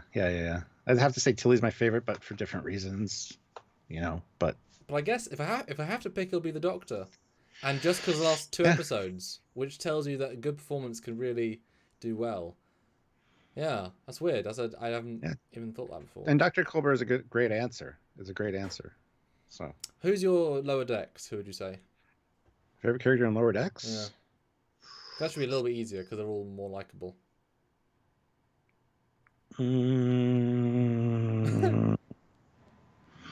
That's just my brain is just shifting gears right now, thinking of Lower Yeah. Decks. I don't know. Ransom's fun. I like Uh, Ransom, but for the four main characters, Yeah. honestly, it would have to be Boimler. Mariner is great. Like I didn't think I'd like Mariner, and I didn't at first, but she definitely grew on me. Excellent arc. Yeah. Yeah, Boimler's fun because he's a good balance of a fan of Star Trek. And I've been watching The Boys, and he's in that. Oh. And I just see Boimler all the time, Oh, and yeah? then his acting. Does I'm he sound oh, like good it as well? Yeah. It just he would make a great live action Boimler. So. Oh yeah, they're going to do like a holiday special, like a Christmas special with them in live action. We've got to. They should. And they all look like their characters to a certain extent. Yeah. Yeah. Sorry. Hi guys. Jasper Soros. Oh yeah, I already answered that. Sorry. Jasper Soros again though. £5. Okay. What if the burn was caused by someone to stop a bigger disaster? Like someone knew something was coming and they caused the burn to try and avoid it. That's great. Yeah, it could be that. I sure. Instead of using the dilithium to get to the next galaxy where we're going to get destroyed by giant lizard monster people, stop that in its tracks by just destroying all the lithium. No, that's a great idea. I mean, it's very much like season 2 though. You know, going back in time, we've got to change something to change something. I mean, it's just the same storyline again, just from a different point in the perspective. What do you think Discovery is the cause of the burn? Like they realize they have to go and cause the burn for something to. That'd be interesting if there's a twist with the Federation. The Federation is now evil because we got indications of that with the president of Tavar, the Vulcan president, if you will, said it's not just this one incident. There was a lot of stuff leading up to that, and she even asked her, "Are you sure about their intentions?" Well, we've seen them, and Saru's kind of innocent and a little bit naive, I think, and still has the great ideals of the Federation, like pre-TOS in his mind. It'd be interesting to tie it in that way that, Discovery has to go back and actually cause the burn and be the reason for it. And good God, it'll make everybody happy because it'll be Burnham got lost to time and became the burn. It'll make everyone happy. Yeah, that's what it'll do. That was sarcasm, though. See, mine wasn't. Oy. I don't know. Oh dear. Bird of Prey 5 is here. How's it going? Hey, good to see you. $2. I heard season 4 is no longer filming. Any news? No, they are filming. I don't know where you heard that. Well, I can guess where you heard that. Nope, they are in Toronto. They're filming. Although, have you noticed that those other channels have not done any rumors, any big news things for quite a while now? Yeah. Like, it used to be all the time. No, nothing during Lower Decks, nothing during, no cancelled, no anything. Because they can't trust their sources now because of some shenanigans that happened, which was But awesome. Isn't that just funny? Like, we got so accustomed to those sorts of news stories and they just completely... I know obviously no one's filming, except obviously they're now filming. But it's just like, no more incorrect information coming out. It's great. Yeah. I'm sure their views have dive-bombed a bit because they were so used to it. Oops. Oh, well. Yeah. Dennis Williams, $5. In Voyager, Janeway said, when it comes to temporal mechanics, cause does not always come before the effect. Yes, but she also said temporal mechanics gave her a headache. And I can understand why. And also, does not always does not mean does not every time. Most things do. It's like the and I'm sure man-made is different to whatever. It's like the anti-time anomaly in all good things. The cause happened before the effect happened before the cause. Sort of, sometimes. Well, that's reverse time. That's different, but... Yeah, the cause was just in the future. Yeah. Although we also had alternate universes as well, because Picard was living in an alternate TNG Season 1 to fight it. But I think that's because Q kept the timelines like separate. He was able to like, because Q's letting him change internal middle bits of time. You know, he's allowing all that to exist. That was an alternate reality, obviously, because we saw the Prime universe with Encounter at Farpoint, and there wasn't a thing. Well, there was no that's why big anomaly. It's great, you know. He asks, "It's like, yeah, Troy, did I do Red Alert?" No. Are you senile, sir? We don't Not trust yet. You yet. But I'll have erotic syndrome someday, and then I'll be in a really bad television show. And then I'll yeah, we won't get into that. Pedar Ruan, €2. Tachyons fill up all the plot holes. Oh yeah. Tachyons and chronotons. There's lots of things that can shore up the plot holes for sure. It's always something to do with tachyons. John Chanel throws in $20, so thank you very much. Thank you so That's much. an awesome super chat. Wow. It would be interesting if there is a dark side of the Federation that we aren't seeing yet during this time period. Yeah, I would be all on board for that, even it being the Vradrash, whatever the hell it's called. Because in Calypso, Kraft says that they were attacking his colony. Like, that's a thing, right? I got to go back and watch Calypso because I haven't watched it in a long time. So yeah, I skimmed it, the important bits to be able to yeah. do that too. Yeah, so yeah, that'd be fine. And the Federation, the heart of the Federation, Starfleet, Admiral Vance doesn't know about it. Yes, that's so the Federation. That's important. The Federation's getting a bad name in certain quadrants. Yeah, which I like. I think that's a very great idea, actually. And that they'll have to do some damage control. You know, it's like somebody going in under Trekyards' name saying these comments on certain whatever. Which you've had occasionally.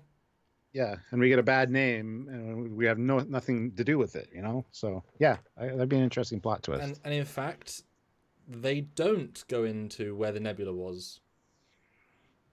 They don't say it could be in the Delta Quadrant for all we know. Yeah, exactly. So yeah, they don't. That actually, I like that because once we've taken away the ability to travel far, and clearly, what's his name? Sahil. Yeah, he lost contact, and he was in a different quadrant. So yes. Real Federation good guys. Okay, you're starting to win me on that. That there's just people that were left in the Delta Quadrant because and they were like, okay, I guess they're we like have ransom. They went kind of against Starfleet ideals. Well, yeah, because they had to then, well, if they say, well, we can't get home, well, who's going to be our leader? This guy, and now everyone's vying for power, etc. That actually could be quite interesting. And then once they spore into this nebula, which they'll then say in the Delta Quadrant, whatever, and then they pick up because who's even to say the burn, whatever. Yeah. So I wouldn't mind a less good, a corrupted Federation in a different quadrant. As long as you keep the pure guys pure, that's the important thing. Gleaming white. Like Ransom, Equinox, one of the best episodes because you understood it. So make them bad, but in a different way. Have them for a reason. Yeah. Yeah. So rather than good Starfleet who unfortunately chose to not intervene rather than protect people because they haven't got resources, the other guys would choose to use force to protect people, which involved a sense of, well, if we attack the raiders, we can steal their dilithium and save more people. So it's okay if we go kill. Who cares about raiders? Who cares about this race? And it just snowballs over time to, weapons first. Because the quicker we can finish a battle, the quicker we get that dilithium, the quicker we can have more ships, the quicker we can rebuild the Federation. All right, like what we think we're doing is right. Yeah.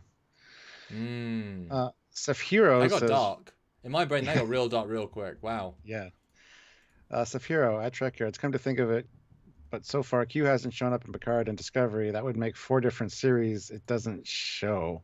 And he was mentioned in Calypso. Was Q mentioned in Calypso? No. Okay, I didn't think so. Interesting. Let's see. Adam Brunsden has joined the channel now at the rank of captain. So welcome, Captain. It's good to have you on board. Thank you so much. That's 2 new members this stream, which is awesome. That is, and you outrank me, so congrats. I know you've earned it. Oh, I'm so sorry about making the structure the way I did. Stuart, it's helped us out so much in our in our I YouTube know. career. Are you kidding? I know, but I should have done ensign. Anyway, red shirt and up. Yeah. Um, Uh, so we have 370 viewers still, which is amazing, Excellent. guys. If you haven't subscribed, make sure you subscribe. If you want to join the channel, again, that helps. And super chatting is also great. But we have 326 likes right now. I think we can get up to 350. So if you haven't hit like, hit that like button. And let's bump that like number up, as that's very important as well. And it's great to see so many people joining us here, because Discovery, you know, I know we get lots of hate views as well, which is, sure, whatever. But I mean, this has been a very, very creative, interesting chat, discussion, forum. But it's great to see some of you watching, that you're engaged in Discovery content, you're engaged with us especially. Hopefully you guys are going to... Well, and while we've got a lot of you here, hopefully you guys are going to join us after Discovery finishes. We're going to go back to doing Star Trek reviews of classic shows. And as with all the Trek shows, be honest, balanced. You know, if there's a bad scene, we are going to call it out and take a look like you've never had before. In-depth scene by scene. We always see things you guys haven't seen. I always see filmic things. We always see character things. It always happens. Hopefully you guys will join us back for that. And of course, our ship videos. You know, we are the shipper guys. We are known for that stuff, and we still manage to keep them out every week with because they keep giving us new stuff. Awesome. But hopefully you guys will keep watching and enjoying that stuff, because without, you know, this is a great time for us, but it will stop when Discovery stops, and we need you guys to keep on the bandwagon to help us through 2021, because we've got some really good ideas, but without a bit of support here and there, it does make a difference. So just sort of pimping what we do briefly. Yeah.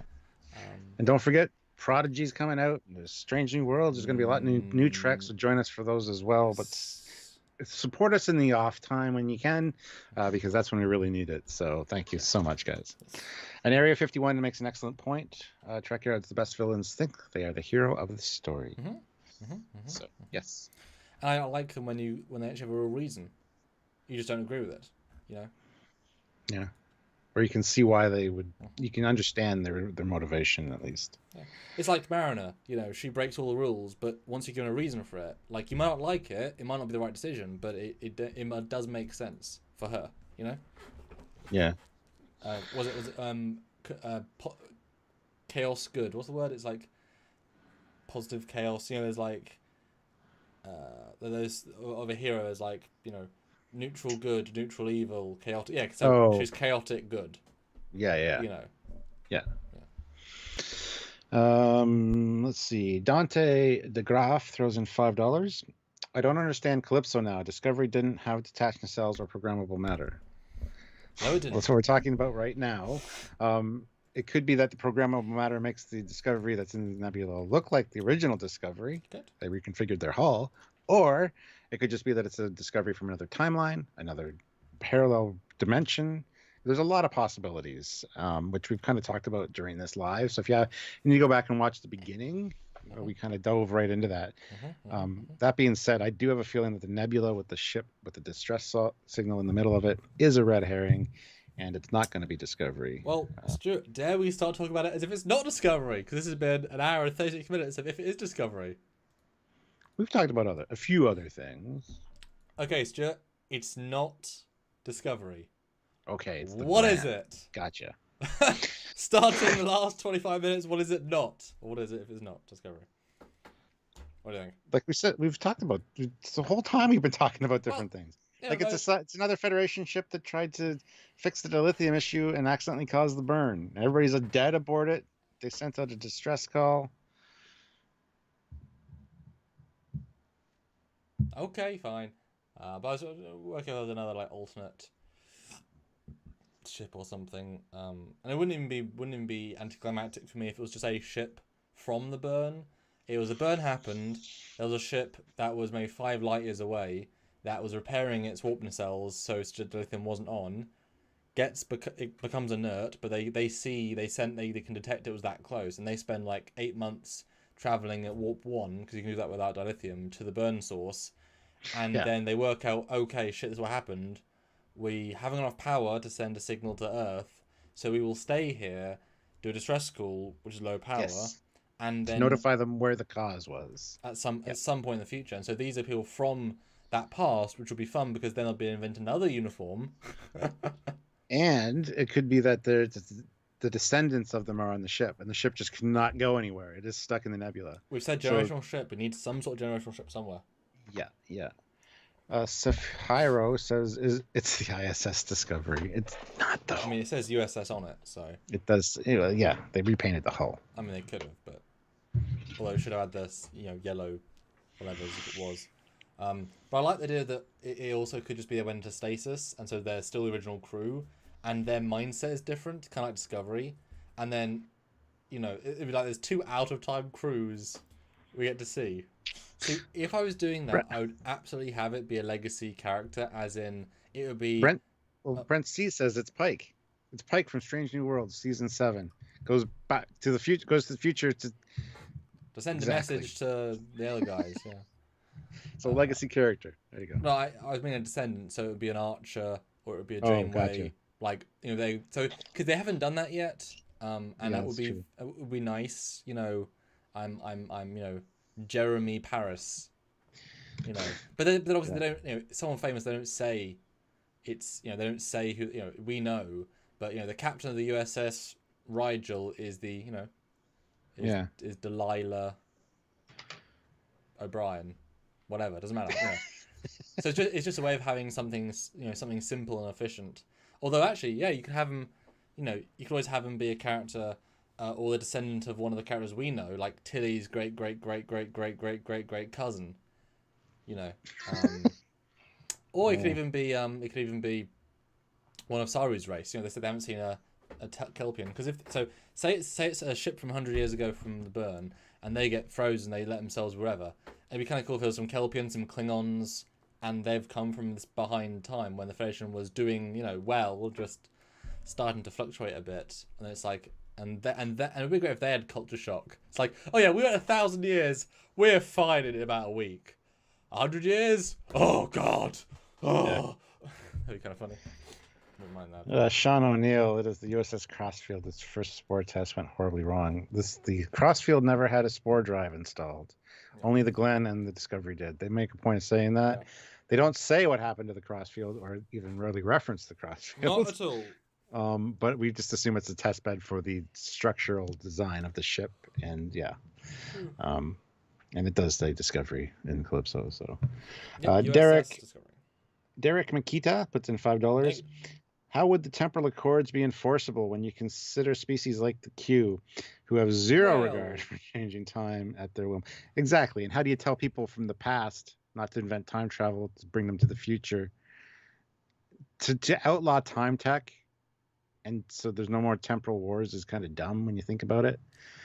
Well, anyway. Okay, yes and no. The past has already happened. If the future does not interfere with the past, then those people that are going into the future have already done that. Like, there's only certain people that go into the future from the past. It's those people going from the future to the past that change the timeline. So they might get a few people every once in a while of an accidental time travel, and they just deal with it. We've seen them do it. But it's not going to be thousands of people, because that's already happened from their point of view, and they've already dealt with it, etc. In terms of Q, though, I mean, when does he change time? I don't necessarily think he does change time in that context. And anyway, you wouldn't expect to be controlling Q with your time thing. And besides, they know the universe. They know all timelines, all universes, all whatever. Like, they live outside of that. Them changing time, I mean, they're more in control of the universe than any of us are. If they want to change time, that's their whim, Okay, so we're not going to stop them. There's no point even thinking about it, Yeah, exactly. Scott Purdy, £5. Thank you. A scientist following the Boimler effect to take a shortcut caused the burn. Could even be a descendant of Boimler. I just love that it's the Cerritos. They got flung forward in time. They try to get back, and they just destroy all dilithium. So you find it's Cerritos. They're all like old Cerritos in the middle of this nebula, and the descendants of the crew. That'd be great. I'd love it. I mean, it could be real fun. And I wouldn't even mind. I mean, I wouldn't even necessarily want them to say they caused the burn. They just got flung forward in time, and they got stuck there because of the burn, and then it would just literally find all of the crew on the right bridge. I mean, how surreal would that be?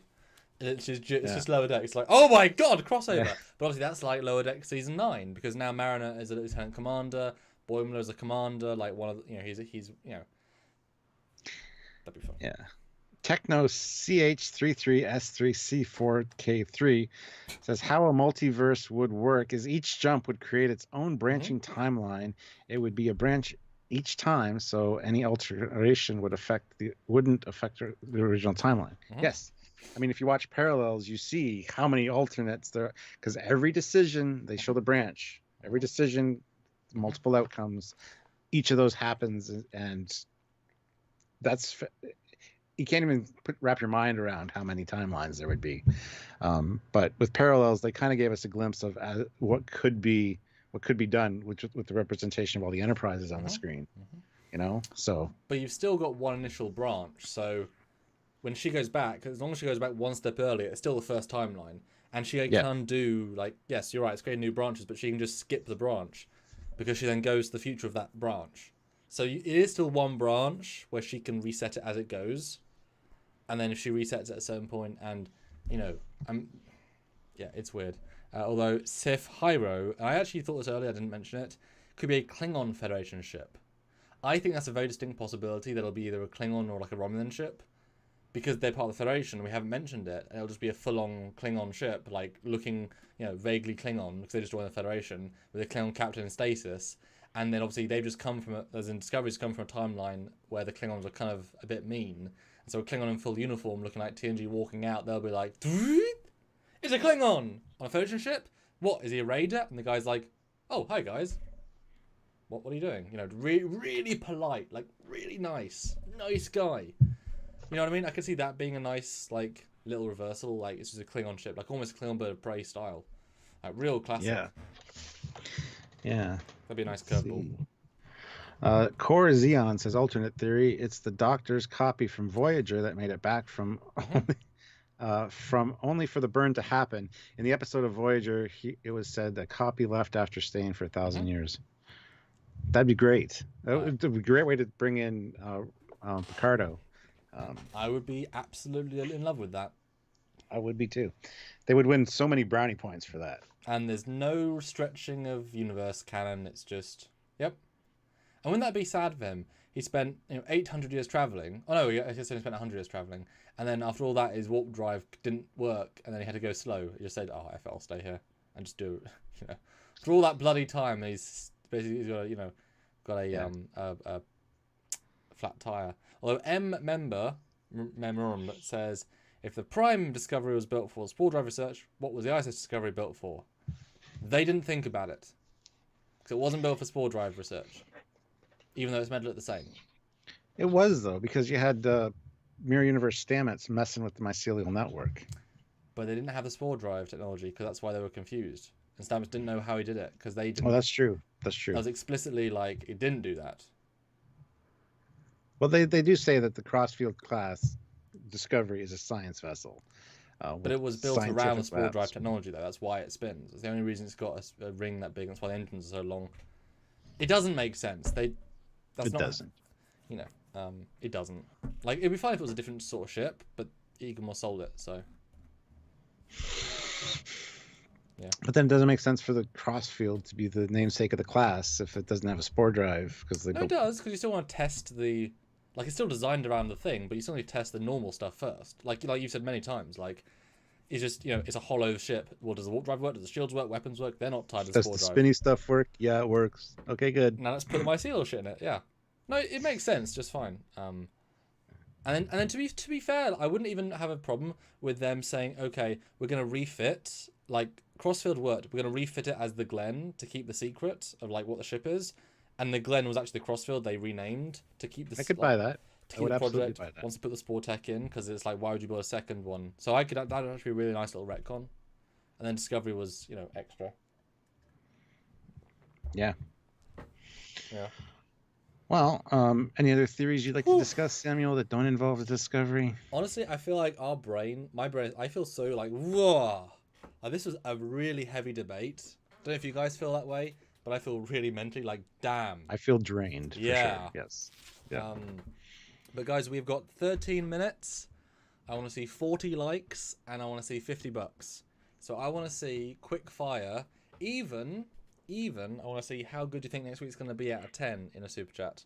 Whatever you want. Ooh. I want to see $50. I want to see 10 fives, etc. Okay. That's it. Before that, though, Yeah. spam the chat right now with yes or no. Do you think it's the discovery from Calypso in the Nebula? I want to get a yes, no. Don't say maybe. Yes or no. I want to get a poll to find out what you guys think. And irrelevant to if retconned or not, just purely yes, no, and they'll make it work. Good idea. Good idea. Yeah. So yeah, spam the chat with that, guys. Hit the like button if you haven't. I know a lot of people have said they just got here recently, so you probably haven't hit the like button. Hit it. We try to get to 400 likes. I'm sure we can get another 30. So please do that, and consider also, a couple more super chats would be great. So let's see. We got yes, yes, no, yes, no, no, yes. Oh, see, my chat is definitely not working. Let's go to no, see, it's 50-50 a split on whether it's Discovery in the Nebula, which I like. I like that, that's that kind of division there. No, the Nebula is a different color, but we haven't seen the color of the Nebula. We've only seen a representation of it. Yeah, and besides, this could also be different points in the timeline. That could be like 2 years ago, pre-burn, etc., etc. And like I said, besides, that was before it was written, so they could just retcon as being, goes through phases. It's not that hard to do. Yeah, it's pretty much 50-50 with the yes and no's there. So Bird of Prey 5 says no jellyfish. Why would it be the jellyfish? Why do people keep bringing up the jellyfish? Where did that even come from? What do you mean? What, the TNG jellyfish? Yeah, the one that Spock used in the Kelvin films. Oh, the jellyfish. Oh, I thought you meant the space jellyfish from Farpoint. No. I was like, why No. Why would it be? What? But I don't know where this jellyfish idea came from. It's the stupidest idea I've ever heard. I mean, that class of ship did exist in Prime, theoretically. And so it could be a jellyfish-style vessel for some reason. Why? Because it's a universe-breaking ship, so that's, of course, the cause of the burn. Yeah. Steve O'Mac 666 throws in £5 with no comment. Thank you very much. Very much appreciated. And we're only 21 likes away from 400. Ooh. So guys, hit that like button. If you're one of those guilty people that haven't hit the like button, hit the like button. Bird of Prey 5, I know you haven't hit the like button. And even if you hit the dislike button, who gives a shit? Because it still helps us out algorithm-wise. But hit the like button. Because Hail Kuroga. There you go. You got your Hail Kuroga. But John says, Captain, no one has mentioned that if it is Discovery, it would have been there for the burn. Yes, we mentioned it a couple of times. Yes, you just weren't there for that. We've been here the entire time, so we know we have. $44, guys. Come on, help us get there, because we've done good today. Not as good as we could have, obviously, but still doing good. William Stats, FK7, Talia, says, maybe Disco split in half in some anomaly that caused 1031 to stay in the Nebula. Well, yeah, that was mentioned as well. Could have been during the distortions within the wormhole, copied it, split it, threw it in the wherever. Anyway, distinct possibilities all around. Which is interesting. I think this live has been very good to kind of broaden our horizons, because I'm not personally that invested in it being Discovery itself, but yeah. Bird of Prey 5, Trekyards. It's the stupidest idea I've heard. That's where it comes from. Just like Tilly going for ensign, the first officer. Well, we said that was stupid as well. So, and he also says, I hit like before the stream even began. Thank you to your mod. Thanks to your mods. Well, thank you very much, Bird of Prey. Much appreciated. And you left because you weren't talking in the beginning, so I don't know if you came back, but thank you very much. Very much appreciated. And Facts of Things says, sorry guys on port, that's no problem as long as you're here. We like the interaction. And this is Joker. Just hit says, like if you can't afford a super chat. That is almost as good. 5 more likes. 5 more to 400, guys. And this is Joker says, just finished a Bond movie. What did I miss? Listen, Joko, literally everything. Lots. The entire thing, 99.999%, because you just made it for the end. Gavin Vale Smith, $5 Australian. As long as it's not Discovery, the Borg, or Ferengi, I'll be happy. There you go. See? There we go. I don't want it to be the Borg. I don't even know why that would be mentioned. The Ferengi, nah. It's the Packlids. There's a Packlid ship in the middle of that nebula. Yeah. They tried to replicate dilithium and screwed everything up for everybody. They did make it go. They made it go away. Ooh, 406 likes. We got over 400. Woohoo! Thank you, guys. Excellent. Although, to be fair, though, there could be a Federation ship in the nebula, a small ship doing the distress call, but actually the cause of the burn is a ship outside of the nebula. Like, it could be a Romulan, Yeah. a Klingon, a Dominion. Like, there's no reason to say, like, it's not conclusive enough to say the nebula caused the burn, the ship caused the burn, the ship in the Yeah. nebula caused the burn. It's just, this is the location, there's a distress Yeah. call here. That's all we know. There's nothing else. Yep. So I would be absolutely fine with, they found the cause of the burn, etc., and it's another ship, etc. Maybe an old power, a new power, etc. You could have a lot of fun with that. Yep. Scott Purdy, £2. Dang. The Kirk Post Generations. It's Kirk Post Generations. Yes. And for some I'm reason, sure there'll be a novel written by William Shatner, Judith and Garfield Reed Stevens, that would tie him to the events of the burn, and he tried to prevent it. Yeah. Anywho, Rob Courier, I don't know how to say that, sorry. $5. Don't get to watch live. Thoroughly enjoyed the discussion. Thanks for all you two do. Well, thank you very much, Rob, for what you guys do. You guys are awesome. You do make us go. You guys are great. So thank you for joining us. Bird of Prey 5, I've been listening the entire time. Just worked out well today. Well, that's good. It's good to see you, my friend. Need to tune into more of your lives as well, but sadly I just missed them. So we do quite a lot anyway. Yeah. Robert Rose Jr., Trekyards. No, it's Hail on Kuroga. Hail Turtistan. Oh. Well, oh no. Kuroga is the best. Sorry, I blacked out for a second there. What did I say? It's the best ever. What is Turtistan? Probably. Yes. Cyborg 00J. He puts in $5. Yes, temporal duplicate of discovery. Yeah, I'd be totally down with that. And Corzion, yeah, Genesis. I like Genesis idea. That was a cool, someone brought back the Genesis device and made it do dilithium instead. They just tweaked it. I like that as an idea. They tested it because even, it was the Mitara Nebula became planet. Yeah. And actually, wouldn't that be a fun reveal? Actually, if as soon as they spore in, it's a planet, and they're like, I thought it was meant to be a nebula. Yeah, so did we. Because that data isn't real time because they haven't got scanners that can go that far. That was based on data from the ships and the thing. Wouldn't that be kind of cool? And so yeah, they tried to do a Genesis probe, and it created another planet, and the planet was, and maybe that exact nebula was needed to had some dilithium something or other base chemical in it. That'd be cool. And then because of that, the planet cracked, caused a subspace shockwave, which caused the burn. And so yeah, all of these ideas put together, and I would think, okay, makes sense. But even though effed up all the dilithium, it's dilithium rich because it caused a shockwave. And so what you then have is now Discovery coming back with there'll be a great scene where the entire shuttle bay is filled with dilithium. And now Vance is in a position of, oh my god, I've, kind of like that mob boss, like he corrupted with power in a sense. Like, well, now I've got enough dilithium. What do I do? Do I tell Starfleet? Do I keep this for our fleet? Do I give it to member worlds? Do I try and rebuild? That could be fun. Like, that could be the conflict. Like, oh my god, the opposite of the burn. They caused the burn, but they also created a full new supply that we predict to last us 35 years of conservative use. Area 51, $2. Hey. It'll be Discovery. I'd bet zero money on it. Okay. And Paul Graham says he'll take that bet. Guys, $20. That is it. We've done very well this live. For a couple of extra, what you think? Yeah, that'd be awesome. And this was one of probably almost like discussion lives we've done in a long time. Like how much possible. And I was not expecting that. It went everywhere. Yeah, actually, another one that surprised me was the discussion on the Discovery A, the refit. That was another fantastic live. Whew.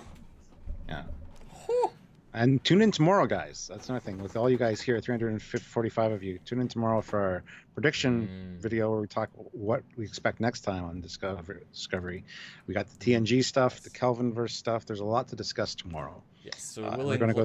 we'll include the scene because we can't Yeah, ignore the scene. So we'll go sort of all out with that. and we'll break it down the next time on scene by scene and talk about what we think is going to happen. And we'd love your input. We'd love to talk about your theories and stuff as well. So if you can make that live, please consider doing so. So it's very likely that this will be the twist one or the thing that starts to reveal, you know. And I'm okay with that. We'll see. You know, could be really good. Also, could not be. Yeah. But they've done well so far. So you had a question you wanted to ask the chat? I did. Yeah, before I said yes or no for the spamming the chat. $5 from Ayan Rubin. With no comment, but thank you very much. Very much appreciated. Well, I can't remember, so... It was something about what would you score the next episode or something. No, that was just kind of a fun thing to throw people. That's fine. Yeah. Oh, and I still want... Okay, that's a tomorrow thing. I was going to ask you about a prediction thing. It's Guinan. Yeah, Guinan on a single ship. We're like, oh, what? You know what? That wouldn't even be that far fetched. You know, not that she caused the burn, but she was, she was flying by and she lived all this time, a bit bored. Yeah. But she invented 450 more drinks in the last 100 years. You know, she had time. She was in lockdown too. Just space lockdown. Isn't that weird actually? And I kind of wish they'd gone into the whole generational ship and multiple ships. If a ship's lost in a part of the quadrant without dilithium, they're basically in lockdown. Like, they can't leave their ship because they deep space, you know? It's like, they could have really, that could have been an obvious thing to go into for this. Watch this. It turns out there was never a nebula there. It happened, caused the burn, obviously, created this nebula. And in the middle, the distress beacon, all it is a black box. There's no ship. Yeah. There's just one of the little black boxes which has information on it that they need. It's going to be some kind of weird twist. Okay, so yes and no. People basically were 50-50 split on whether it's going to be Discovery or not, which I thought was great because I figured most people would think it's Discovery based on the Calypso thing. I'm hoping it's not because I want it to be a red herring. I think that'd be fun. Something more original. Yeah. Yeah. So I'm actually really surprised and happy that you guys think that. So, well, we had so many good conversations about other possibilities, you know. Yeah. Ship that Fraser was the captain of.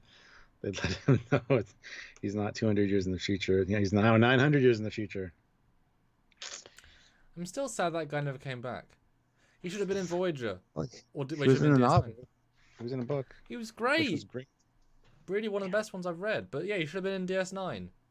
Just turn up and we're like, Kelsey Grammer? It's like, yeah. He retrained and got a new command. That would have been great. And it's still a Miranda. No.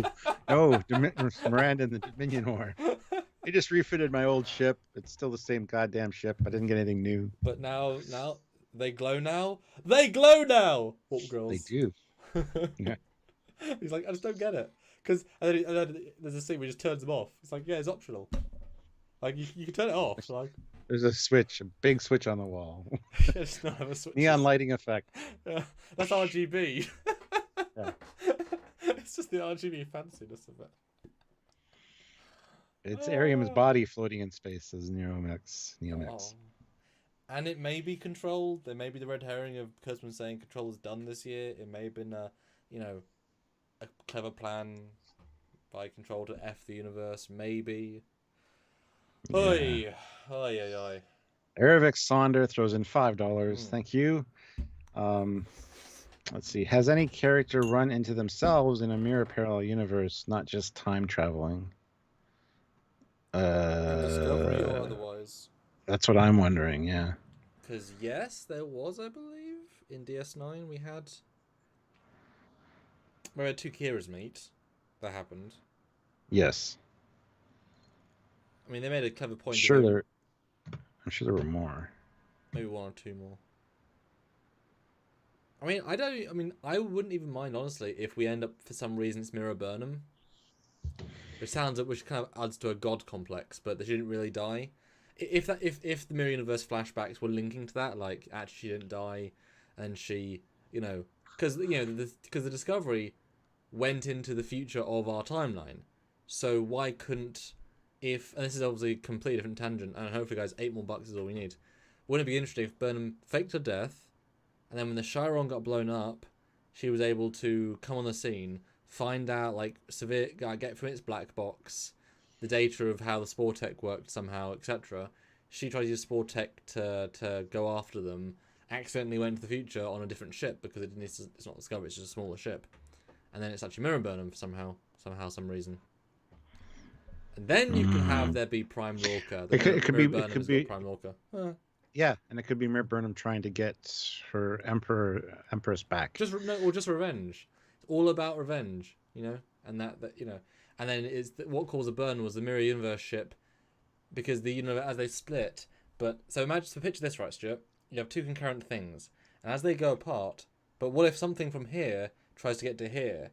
It rips a hole, because it's like a roller coaster forcing itself on a different track, because and it causes this instability, and because they spore in this nebula, which doesn't exist in both timelines, just in the prime, causes the burn. And then she's in stasis. I mean, not that I want two Burnhams to be, but I mean that's certainly. Well, Will Diver C puts in £2 and says, "Is B4 trying to sing Blue Skies?" Blue skies shining for me. Nothing but blue skies do I see. And all we need is $4 more. Didn't something similar happen to Harry Kim? Switch places. I haven't seen Voyager. Yes, Harry Kim died, and another Harry Kim replaced him, essentially, which is really weird. Yep. Maybe that's why he never got a promotion. They were like, you're not really resentful. Harry. Yeah, you're not really our Harry Kim, so screw you. Bud. I just love that episode. It's that's like a high end TNG concept they actually managed to execute quite well. Yeah, because but it's never mentioned again. Never. No. That should have been mentioned a few times, probably. Yes, but I just love the fact that the episode isn't the good voyage that survives, and we get like the year of hell at the end of like, oh, the fucked up one survives. That's a great twist. I love it. Love it. Yeah. Yeah. So another $4, another $5 super chat would be great. But yeah, we should probably put a timer on it for last super chat slot. Oh, okay. Will Driver C is the last super chat slot right now. So if anybody wants, to Skype that with $1, that'd be great. I mean, you get to say, "Hey, that was last chat on the Trekyards stream." That's true. Okay, I can do that. I still have the thing open. Make it small. Okay, I'm gonna put a really quick one on. 2 minutes. There we go. Okay, this live will end in 2 minutes. And then... Captain Chili Bina puts in $4. Here's your $4. Thank you. But yeah, so Captain Chili Bina now is the last super chat slot. So we do have a timer up there. Although it'd be great. I should do it where I get the sound file from Star Trek 3, 5, 4, 3, and then somehow dub out "Get out of here." It's our audience. Get out! Get out of this live! And then the live just stops. It's like, oh yeah, okay. I guess we're out of the live. Paul Graham, $5. The Frozen movies are awesome. Let it go. Yes, I think. Yeah. Maybe he was on a live about Disney, and they accidentally maybe his other window. Maybe if you have the self-destruction countdown and the get out of here, we can destroy the internet. Like the burn destroyed all dilithium, so all active computers hooked up to the internet will no longer function. That'd be kind of a dumb idea. Do I get enough warning though, so I can actually unplug my computer because it's new and it's expensive? No. Well, can we not do that then? Oh, okay. Fine, you're boring. Paul Graham has the last super chat slot as of right now. Goodness. What's the timer at on your end? 38 seconds, and I am tired. Oh, I'm guys. at 58 seconds. I'm 20 seconds. Yeah, I didn't put on low latency today, so it's 20 seconds out. But I'm excited to see you tomorrow, Stuart. Talk about the TNG costume because that's going to be a discussion. Yes. Boy, tune in for that, guys. I'm excited to see this next episode. I think it'll be. I don't know, and that's the point. I don't know. That's right. Okay. All right, guys. 10, 9, 8, 7, 6, 5, 4, 3, 2, 1. Happy New Year! Bye, guys. Hologram is the last super Bye, chat. guys. Woo, Thank you. bye.